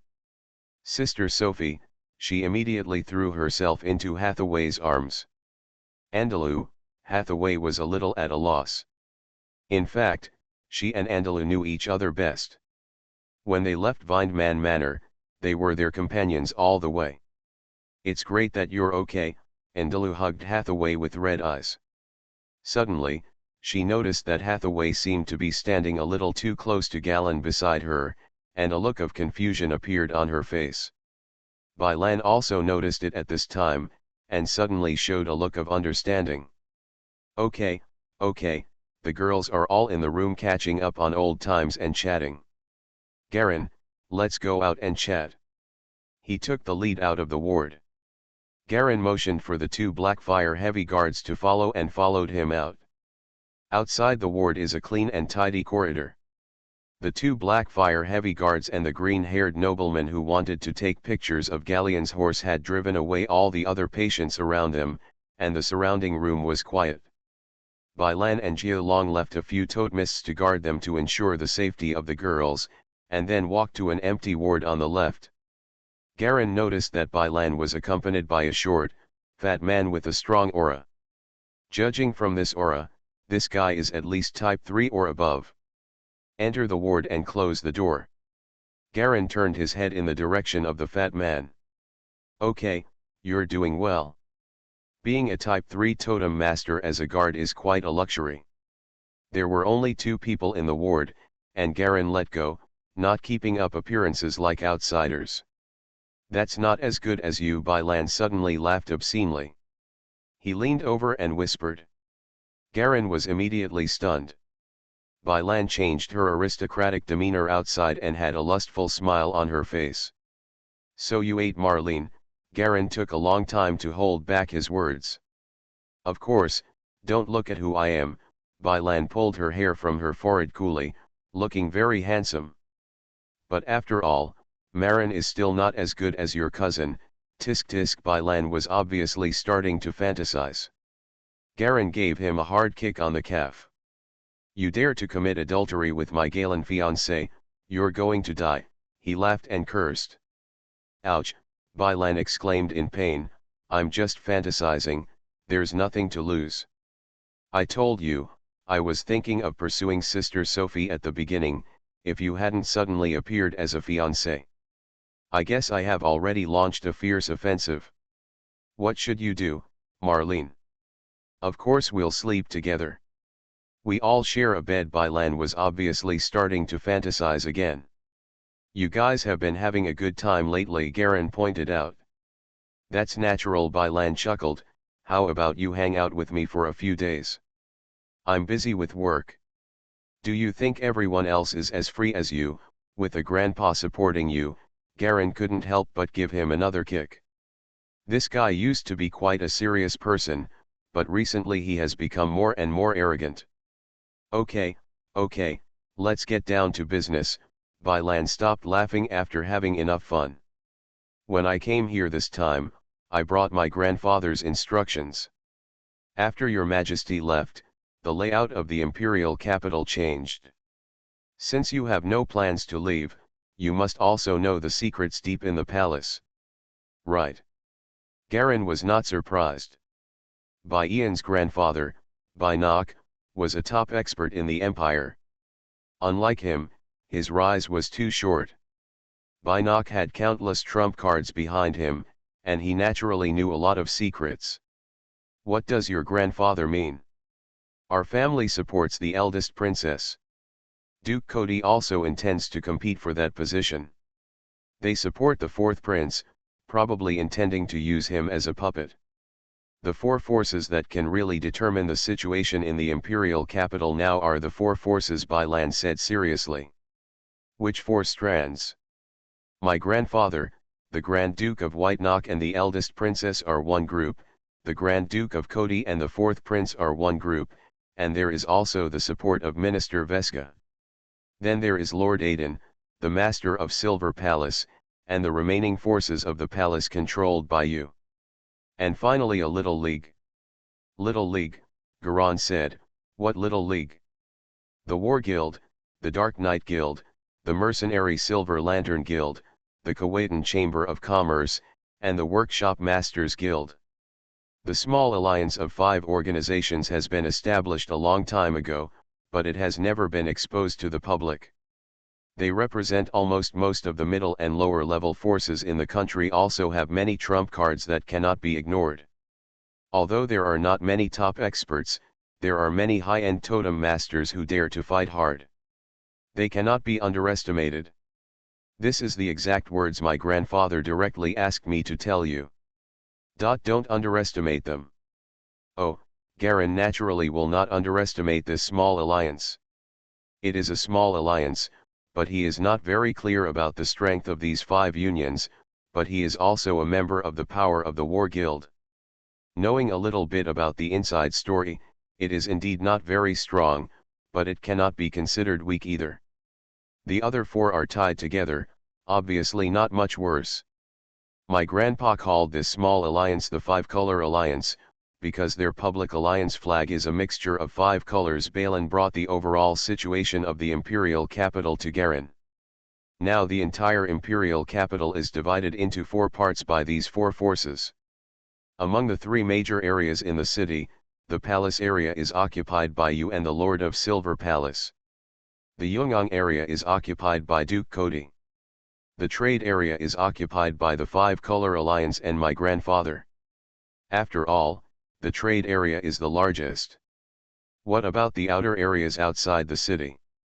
Everyone has given up. Bailan shrugged. There are too many nobles who have fled. Their tenants and laborers, as well as many guards, have poured into the imperial capital.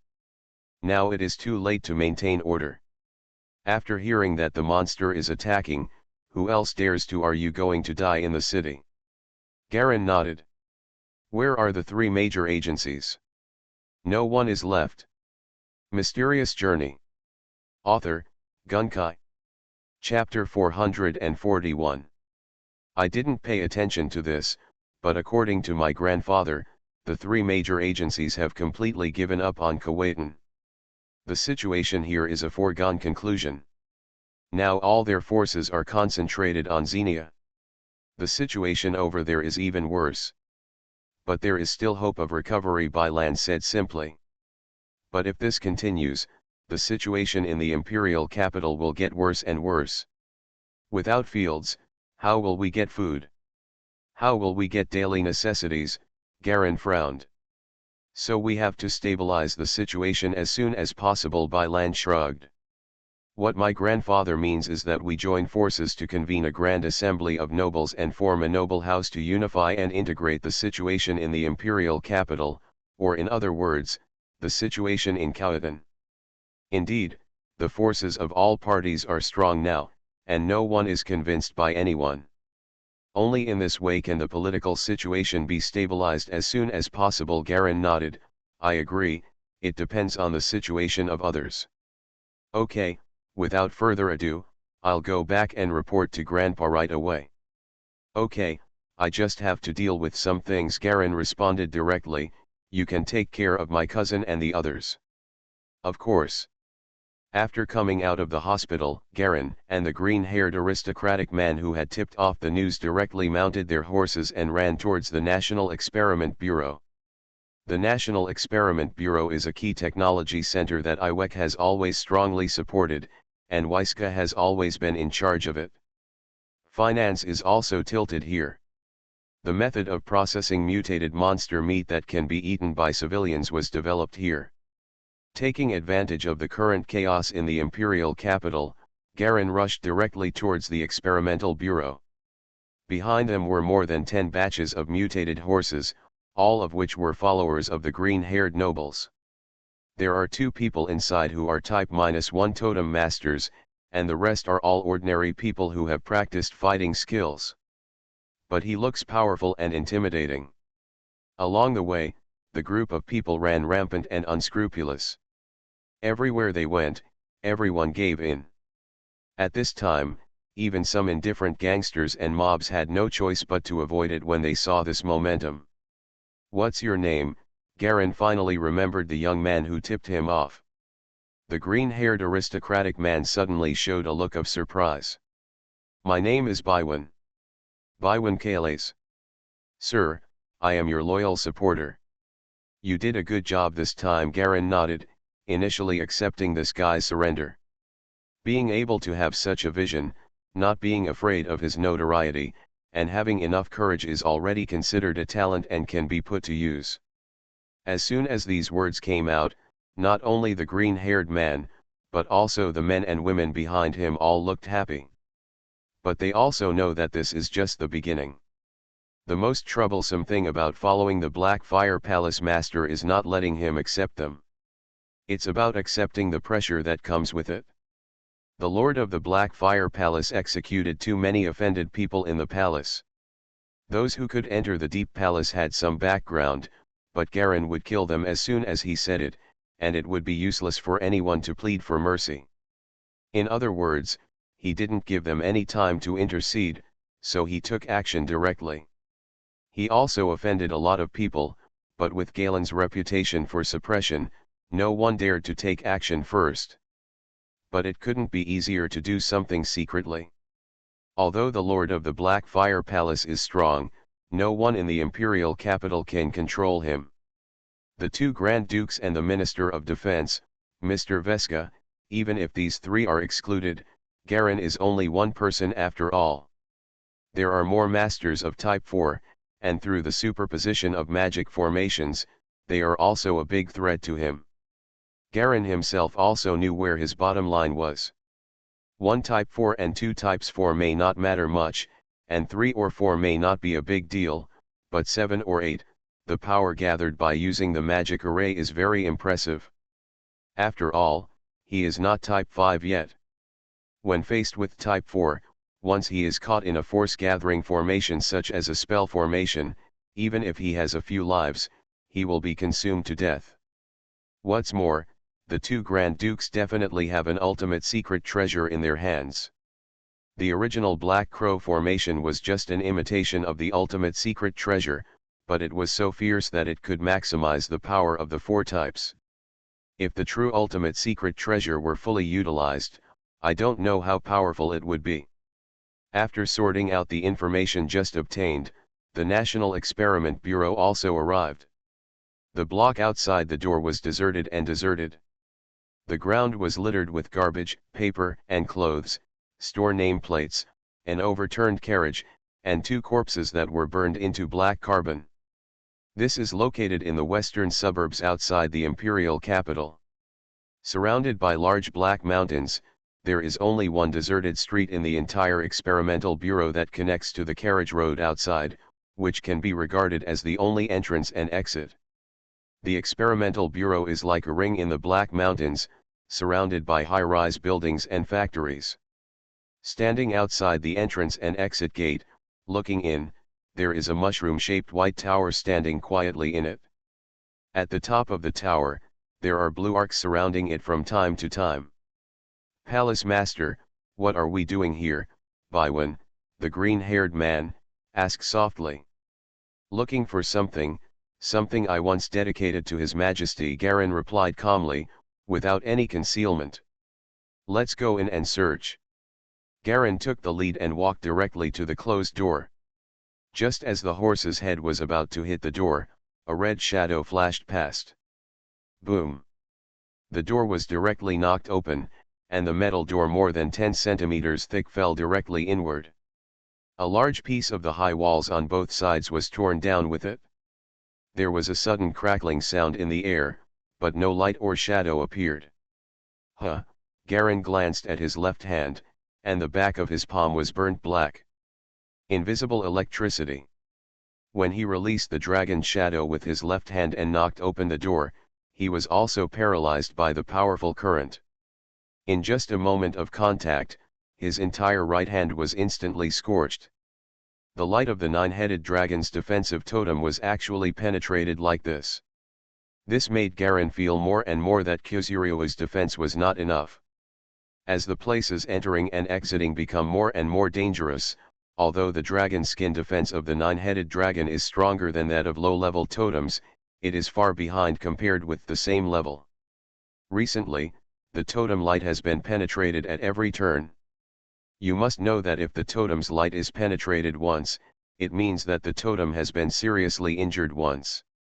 For other totem masters, if it is to recover through natural cultivation, it will take years to recover from horrific serious injuries. Generally speaking, this is difficult to happen. After all, the defensive light of the totem master is twice as powerful as the totem itself. But for Garen, this situation has become somewhat more frequent recently. No wonder the nine-headed dragon has 9 lives. It turns out that between defense and regeneration, he chose the latter to evolve. Only then did Garen become a little enlightened. After sensing the situation of the nine-headed dragons in the dark space, one of the dragon heads has withered again. Garen quickly deducted 20 points from his potential points and added them to restore his 9 lives to perfection. But the previous potential value was only over 50 points. Leading people strode into the National Experimental Bureau. Inside the gate is a large circular green grassland, which is equivalent to the size of 3 or 4 football fields and is extremely wide. The white tower stands in the middle, with blue electric arcs constantly flowing and flashing at the top. The surface is as smooth as a mirror, giving it a weird futuristic feel. Garen walked directly towards the white tower without looking at the tall buildings around him, and the others followed directly. The sound of dense footsteps quickly came from the surroundings, accompanied by dull trampling sounds. Laugh! A white beam of light passed sideways in front of Garen. It almost touched the tip of his nose. It's the White Guard, the green-haired Baiwen panicked and quickly reminded Garen, Palace Master, the White Guard is the highest masterpiece of the Experimental Bureau, half human and half totem, very powerful, not afraid of life and death. There are 100 people in total, they are all transformed by the high-end totem masters of death. The Palace Master must be careful. How is your strength? Garen had already seen the white armored men surrounding the group. This depends on the level of the totem master who has been transformed. Baiwen's face turned pale and he saw the people in white armor surrounding him. These people's whole bodies were hidden under white armor, and their eyes were 2 blood-red crystals on their helmets, emitting a faint red light. Holding a knife in one hand, the other hand was transformed into a silver-white cylinder, with white light faintly shining inside, as if it could be sprayed out at any time. It seems that this is one of Veska's trump cards. Garen glanced around in admiration. It should be similar to my Blackfire Heavy Guard, but it seems to be stronger. Tisk tisk. 3-type wave. There are more than 50 of them, and there are more than a dozen who have transformed into spiritual lights, which is indeed amazing. The white guards around him all seemed as if they had not heard Garen's words at all. They all stood still, motionless, neither attacking nor giving way. Veska, it seems that the white guards are far inferior to my black fire guards, right? If you don't want to waste your strength, get out of my way. I'm just here to get what originally belongs to me, Garen snorted coldly. Actually ignored the white guard blocking the way in front, and walked forward directly on horseback. Go straight to the White Tower. These powers, plus some trump cards, are also a certain threat to him, but what he is most proud of is his survivability. Without enough suppression by the same level of power, even if there is any power that can completely destroy him, I am also sure that I will escape unscathed. This is the horror of the 9-life talent. Baiwen and others followed Galen fearfully. Sure enough, the people in front of the White Guard naturally gave way to a passage as they kept retreating. There must be some way for Veska to see the situation here directly. Garen knew clearly that the other party was not willing to fight with him, and he would not find a way to fall out with Veska. After all, this guy's strength is unknown, and he is also the peak strength of Type 4. There is also contact with another Grand Duke Cody. Riding his horse to the bottom of the White Tower, Garen dismounted and strode towards the tower door. The white circular tower door has naturally rotated open. Inside, a sparse group of researchers in white clothes are busy coming and going, as if they are not aware of the changes outside. Each one showed a selfless attitude. Garen strode into the tower. A voice suddenly sounded behind him. Your things are in the third secret room on the second floor. It was Veska's voice with the same old-fashioned and serious tone. Garen smiled, strode through the crowd, and went up the stairs to the second floor. The others quickly followed.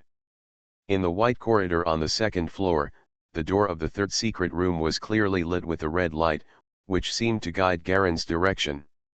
This kind of light was a bit dazzling, and even Garen's eyesight couldn't help but squint. The rest of the people didn't seem to feel normal at all. He strode towards the secret room. There were 2 men in white guarding the door of the secret room. When he saw Garen approaching, he actually raised his foot and prepared to kick the door. You can't go in without the orders of His Majesty and the Minister of Defense. Get away, bang. Garen pushed aside the blockers, strode into the laboratory, scanned everything inside, and immediately determined the location of the green vine ball. This thing is packed in a crystal bottle, a cylindrical crystal glass bottle filled with green solution. The whole green vine ball is like a ball of green wool with teeth and claws, and there are broken threads everywhere. Garen walked over. He smashed the glass with a bang, reached in, fished out the green vine ball, and pressed it on his left shoulder. Hiss! The green vine ball wildly waved its green tentacles, quickly piercing into the flesh and blood of Garen's shoulder, and soon completely melted into it. Walk! Galen turned and left the laboratory. If he stayed here any longer, he was afraid that Veska's fragile nerves would not be able to bear it. You are listening to Novels at Bless Up channel. Wish you happiness and luck. Please subscribe to receive new novels. How do you feel about this novel? Please like and leave a comment. Mysterious Journey. Author, Gunkai. Chapter 442. Royal Capital Blackfire Palace. Garen sat on his palace lord's throne, carefully playing with the green vine ball in his hand. The little thing crawled from his left hand to his left shoulder like a small animal. After he grabbed it and put it on the back of his hand, it began to crawl up to the left shoulder perseveringly. Garen casually grabbed it again and again, watching it climb up. Ephesus stood behind the throne, holding a sword in both hands and leaning quietly against a black column.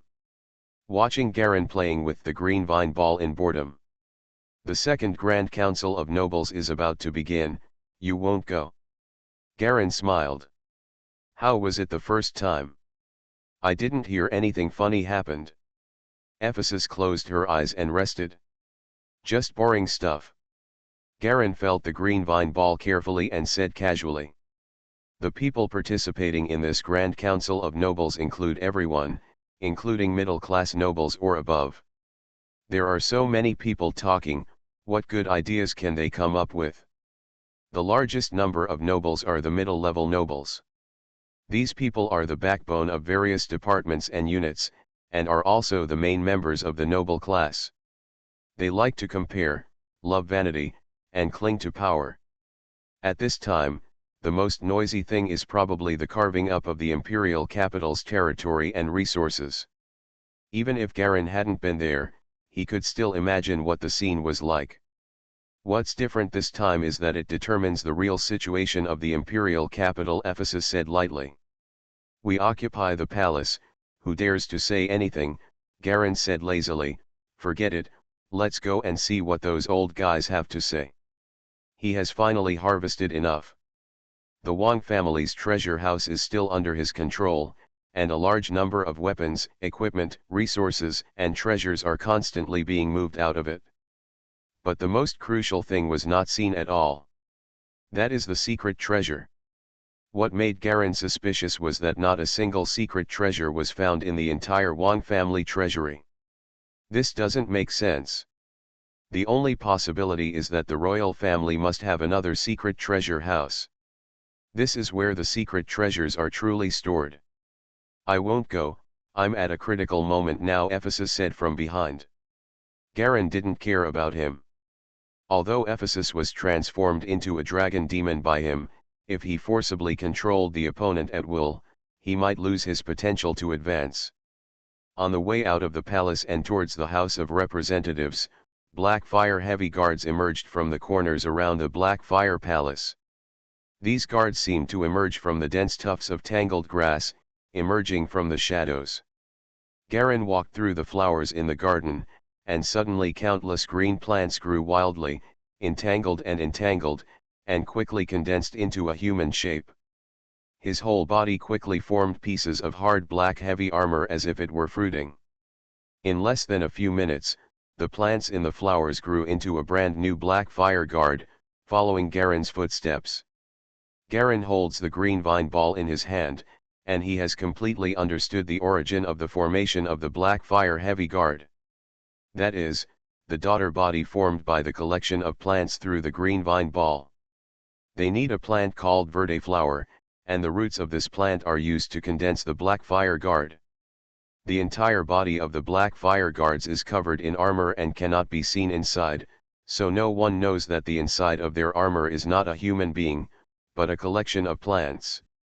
The green vine ball can only generate a fixed number of 200 black fire guards, of which 4 are type 3, the so-called 4 guards, and the rest are all type 2. The disadvantage is that the individual strength is a bit weak, but the advantage is that it is not afraid of life and death anytime and anywhere, and its self-destruction is powerful. Garin almost exhausted all the verde flowers in the Black Fire Palace before barely replenishing the number of all black fire guards. He also asked his servants to plant more verde flowers again, using special means to promote their growth. It only took 2 months for a verde flower to bloom and grow vines all over the place.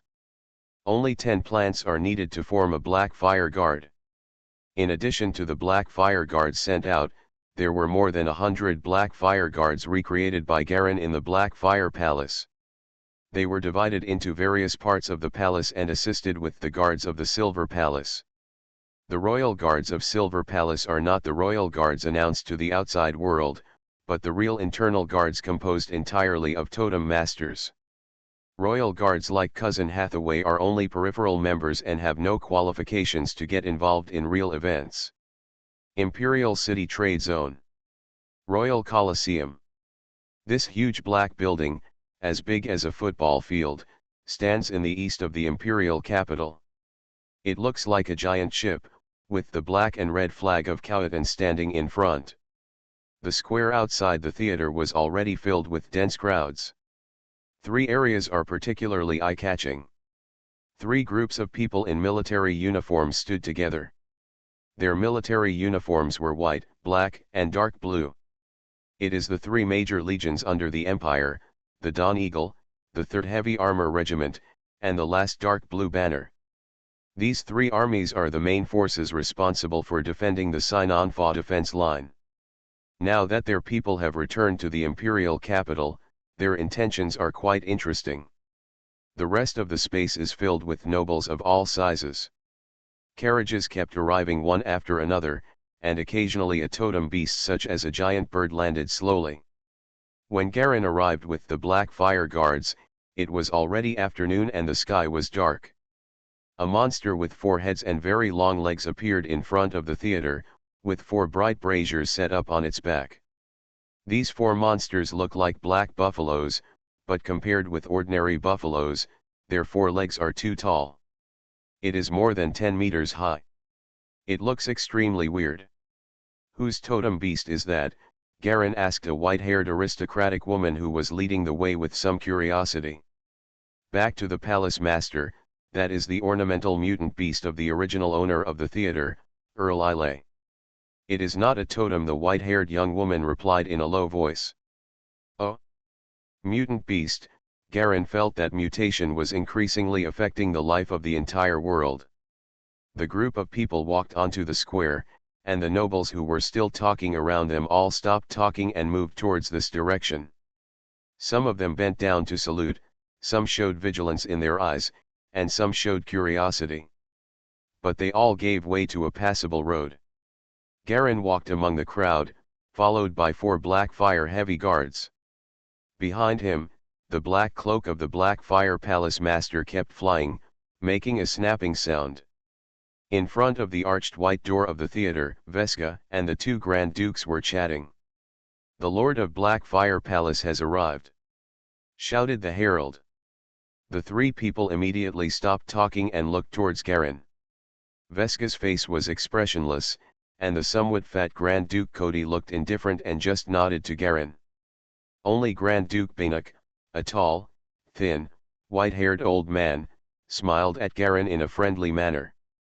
Garen smiled back. There were no guards around the 3 of them, leaving a small area of the field vacant. When Garen walked over with the Black Fire Guards, his footsteps suddenly stopped. An extremely powerful thrust was coming from the front. This thrust was so powerful that even the 9-headed dragon, known for Garen's strength, paused slightly. There was a look of surprise on his face, and he glanced around. No one was within 10 meters of the 3 of them. It was as if there was an invisible terrifying force field isolating a certain range around the 3 of them. The nobleman leading the way had stopped respectfully and stood on the right side with his head bowed. "The area in front is not accessible to us. Please enter by yourself, Palace Master." "Interesting." Garen licked his lips. The red light on his face flashed. Bang. He stepped forward forcefully and squeezed into the force field where the 3 people gathered, as if inlaid. The 3-point mark between his eyebrows became increasingly red. Garen took 2 steps and walked directly towards the 3 of them as if there was no obstruction. The surrounding force field suddenly spread out in all directions, acknowledging that his strength qualified him to enter their circle. The 4 Blackfire heavy guards were unable to enter and could only wait outside. Welcome as the nominally strongest man in the imperial capital, Banuk was mysterious and unpredictable, and took the lead in showing a friendly attitude towards Garen. "Grand Duke Banuk, I have heard of your reputation from Bailan a long time ago. When we meet for the first time, I am Garen, Garen Terry Jones." Garen pressed his chest with one hand and made a junior salute. Not bad, not bad," White Knock nodded and smiled. "Let me introduce you. This is Cody, the Grand Duke of Cody." He patted the short and fat old man beside him. It seemed that the 2 of them were relatively close, so they were like this. Casual. As for Veska on the other side, you must have seen it before. "That's natural." Garen looked at Veska. The latter nodded lightly and said nothing more. "Now that everyone is here, let's get started." Banuk clapped his hands and gave a few instructions to the herald on the side. "Let's go, everyone go in." He was the first to turn around and walk into the theater.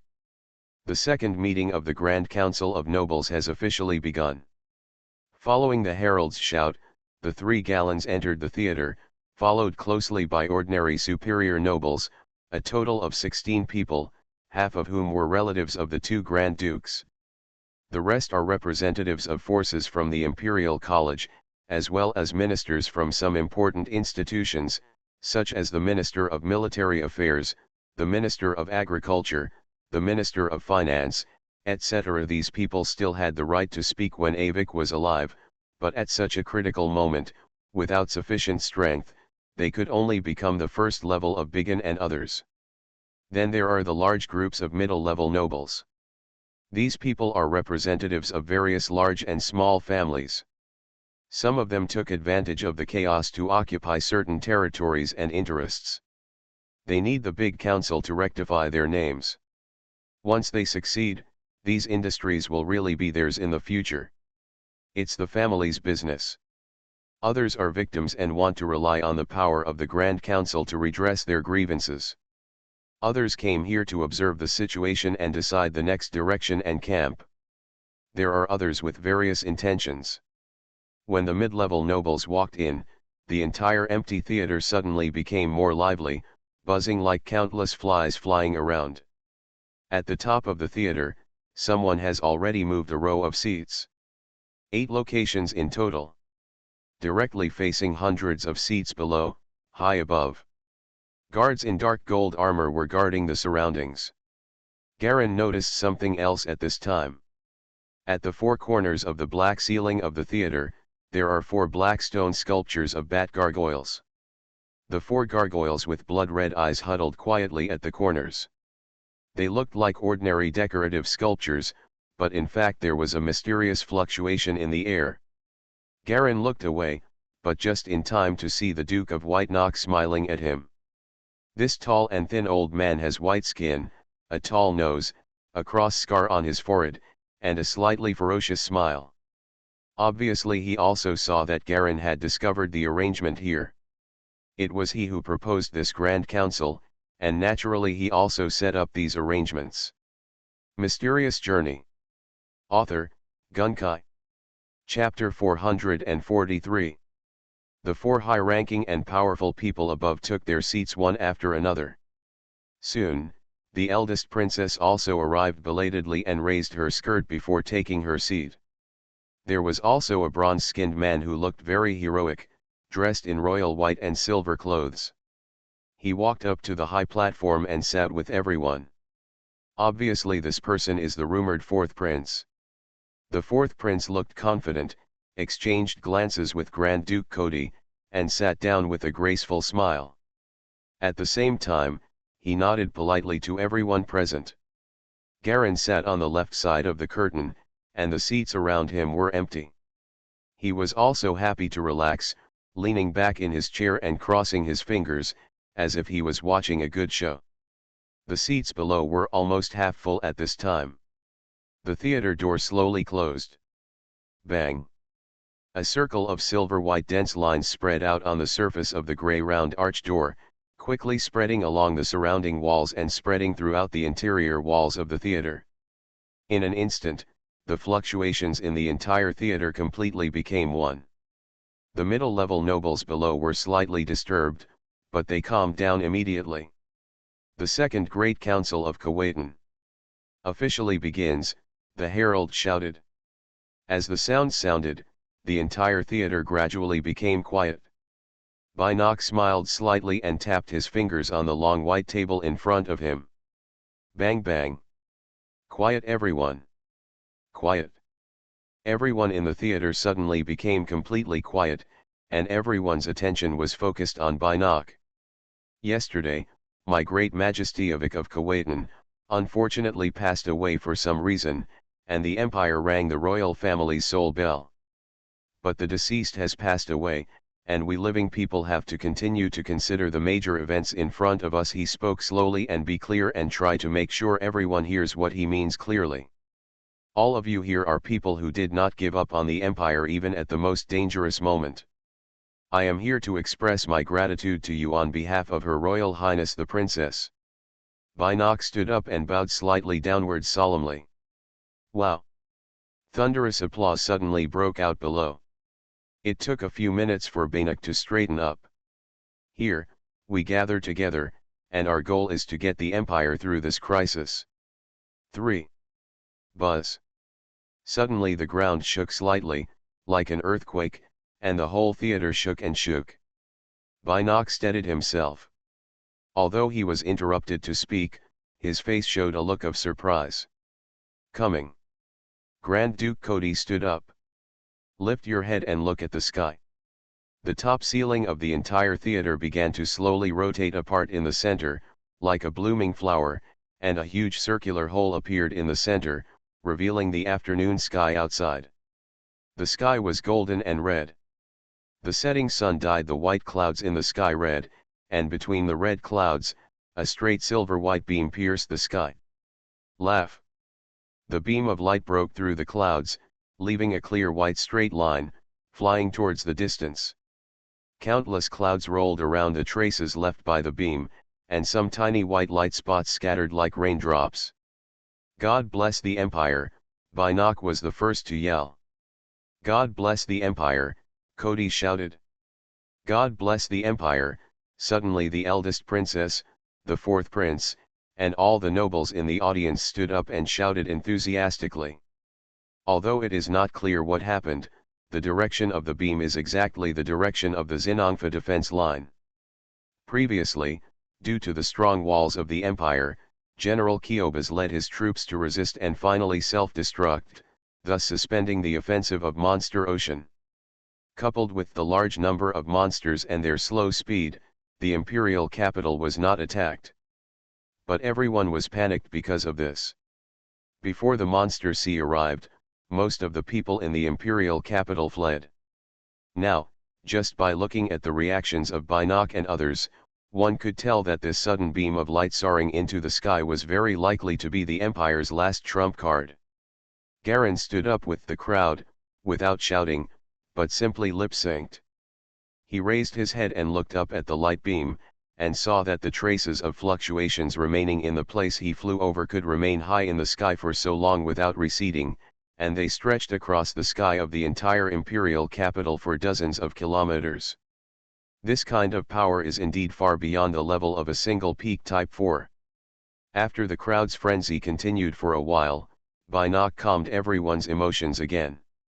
Ladies and gentlemen, our last barrier in Kuwaitan, Lord Heiselting, has finally been activated. White Knock announced loudly. The final protection of Thieselting is actually the same as that of the previous generation's late King Han Isen. Completely integrated, when His Majesty Avik was dying, at the cost of his own life, he completely activated the true power of Sisirting as the original secret treasure. For this part of the situation, it is better to let the eldest princess who knows the situation best explain it. Bar. The eldest princess stood up at the right time with a solemn look on her face. She was dressed in plain white, with black gauze tied on her hands, looking like a pure black rose. This silting is the biggest secret of my Kuwaitan, and it is also the most critical core that my father has been researching all his life. This original secret treasure is not what outsiders think. It is simple to activate and powerful. She paused and glanced below, and she could vaguely see some greedy eyes in it. Every time the Zisirting is activated, all the vitality of the inheritor will be consumed. This time, the price is my father. As soon as these words came out, the whole audience was shocked. Even Garen, who was sitting aside, was shocked. He didn't expect that the price of activating the power of Sisirting would be so high. At the same time, he also thought about why Bannock and the eldest princess chose to reveal the secret. Obviously this is to put an end to the ambitions of the Black Sky Society and the rest of the people behind the scenes. What's the use of a secret treasure that requires the inheritor to spend all his life to activate it, no matter how powerful it is? Moreover, this silting has been fused into itself by the late king of Kuwaitan, and no one can tell what the situation inside has become.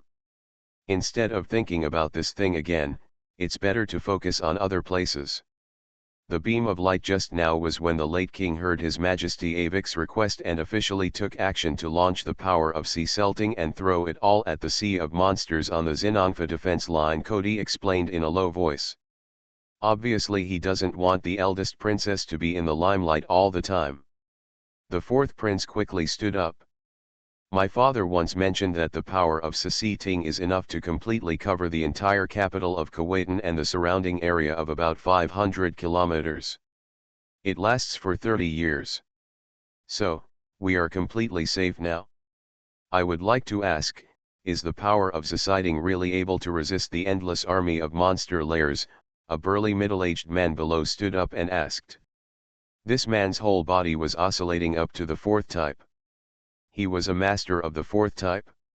Obviously he is the representative of the small alliance formed by the major guild forces. They don't have peak powerhouses like Grand Duke Galen and others, and most of their status is not on the table. Naturally, they are not qualified to sit in the highest position. But among the middle-level nobles in the underground, there are quite a few of them. Of course, this is for sure.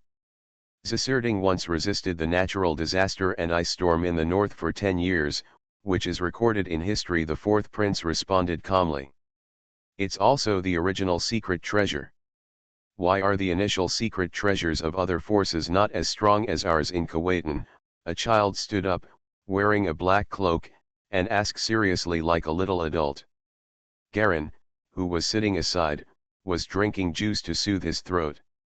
When he saw the child, he almost choked on his juice. This kid is obviously a member of his red team.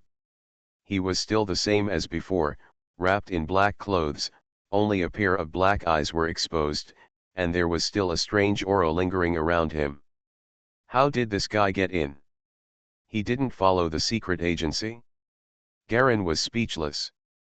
He would not forget that this guy was actually a murderer just because he was friendly to him. Ever since that big strawberry, he has discovered that some inexplicable things often happen around children. Quickly swallowing the juice, Garin waved to the child. Well, the cost is directly proportional to the gain. The fourth prince was answering the child's question. But I saw this guy retreating into the crowd and disappearing as if he suddenly became invisible. At the same time, a small head suddenly popped out from behind the seat behind Garin. It turned out to be the child who was in the audience just now. The audience suddenly became slightly commotion again. The other three strong men on the stage had a flash of surprise in their eyes, but they didn't show anything strange. The fourth prince and the eldest princess had also seen people with all kinds of strange abilities. After a pause, they continued to answer questions from the audience. Why didn't you leave? Garin whispered to the child behind him. You haven't left yet, and you still owe me money, the child said matter-of-factly. Of course, the main reason is that I find you are better than them. Suddenly his voice stopped. It was as if the duck had been suddenly stuck in its throat, making no sound at all. Garin looked back at him doubtfully. I saw the child's mouth wide open, his black eyes like a deep, pitch-black abyss, looking in the direction of Grand Duke Cody. Following the child's gaze, Garin was slightly startled. Behind Grand Duke Cody's seat, like him, stood a little girl in a red dress whose height was less than the height of the seat. The little girl was wrapped in a red cloak, with only a pair of blood-red eyes showing. She was dressed very similarly to a child. The white calves under the little girl's skirt seemed to have no blood. Her feet were bare, and her skin gave people a strange feeling of being swollen and about to rot. Like the child, the little girl also looked this way. Suddenly, a stream of thick blood slowly flowed down the inside of the little girl's right leg, flowing down the thigh, to the calf, and all the way to the ankle. When it was about to touch the ground, Garin's eyes suddenly blurred. He blinked and found that the blood had disappeared. Garin looked directly at the little girl's head. The other party suddenly pulled up his mask, revealing his fair and delicate chin and blood-red mouth. Hey! The little girl suddenly stuck out her tongue at Garin. This was supposed to be a cute gesture, but after the little girl stuck out her tongue, it didn't retract, but grew longer and longer. The originally pink tongue actually turned blood red, and went all the way down, falling to the chest, abdomen, lower body, and legs. Then like a snake, it wrapped around the back and climbed up the little girl's right shoulder, and the tip of the tongue was exposed from the shoulder. Lolilo. The little girl seemed to be just making a cute face, but Garen didn't feel cute at all. I just feel a terrifying and dangerous atmosphere coming constantly. Suddenly, a small figure in a black cloak stood in front of him. Completely isolate and block all breath. It's a child.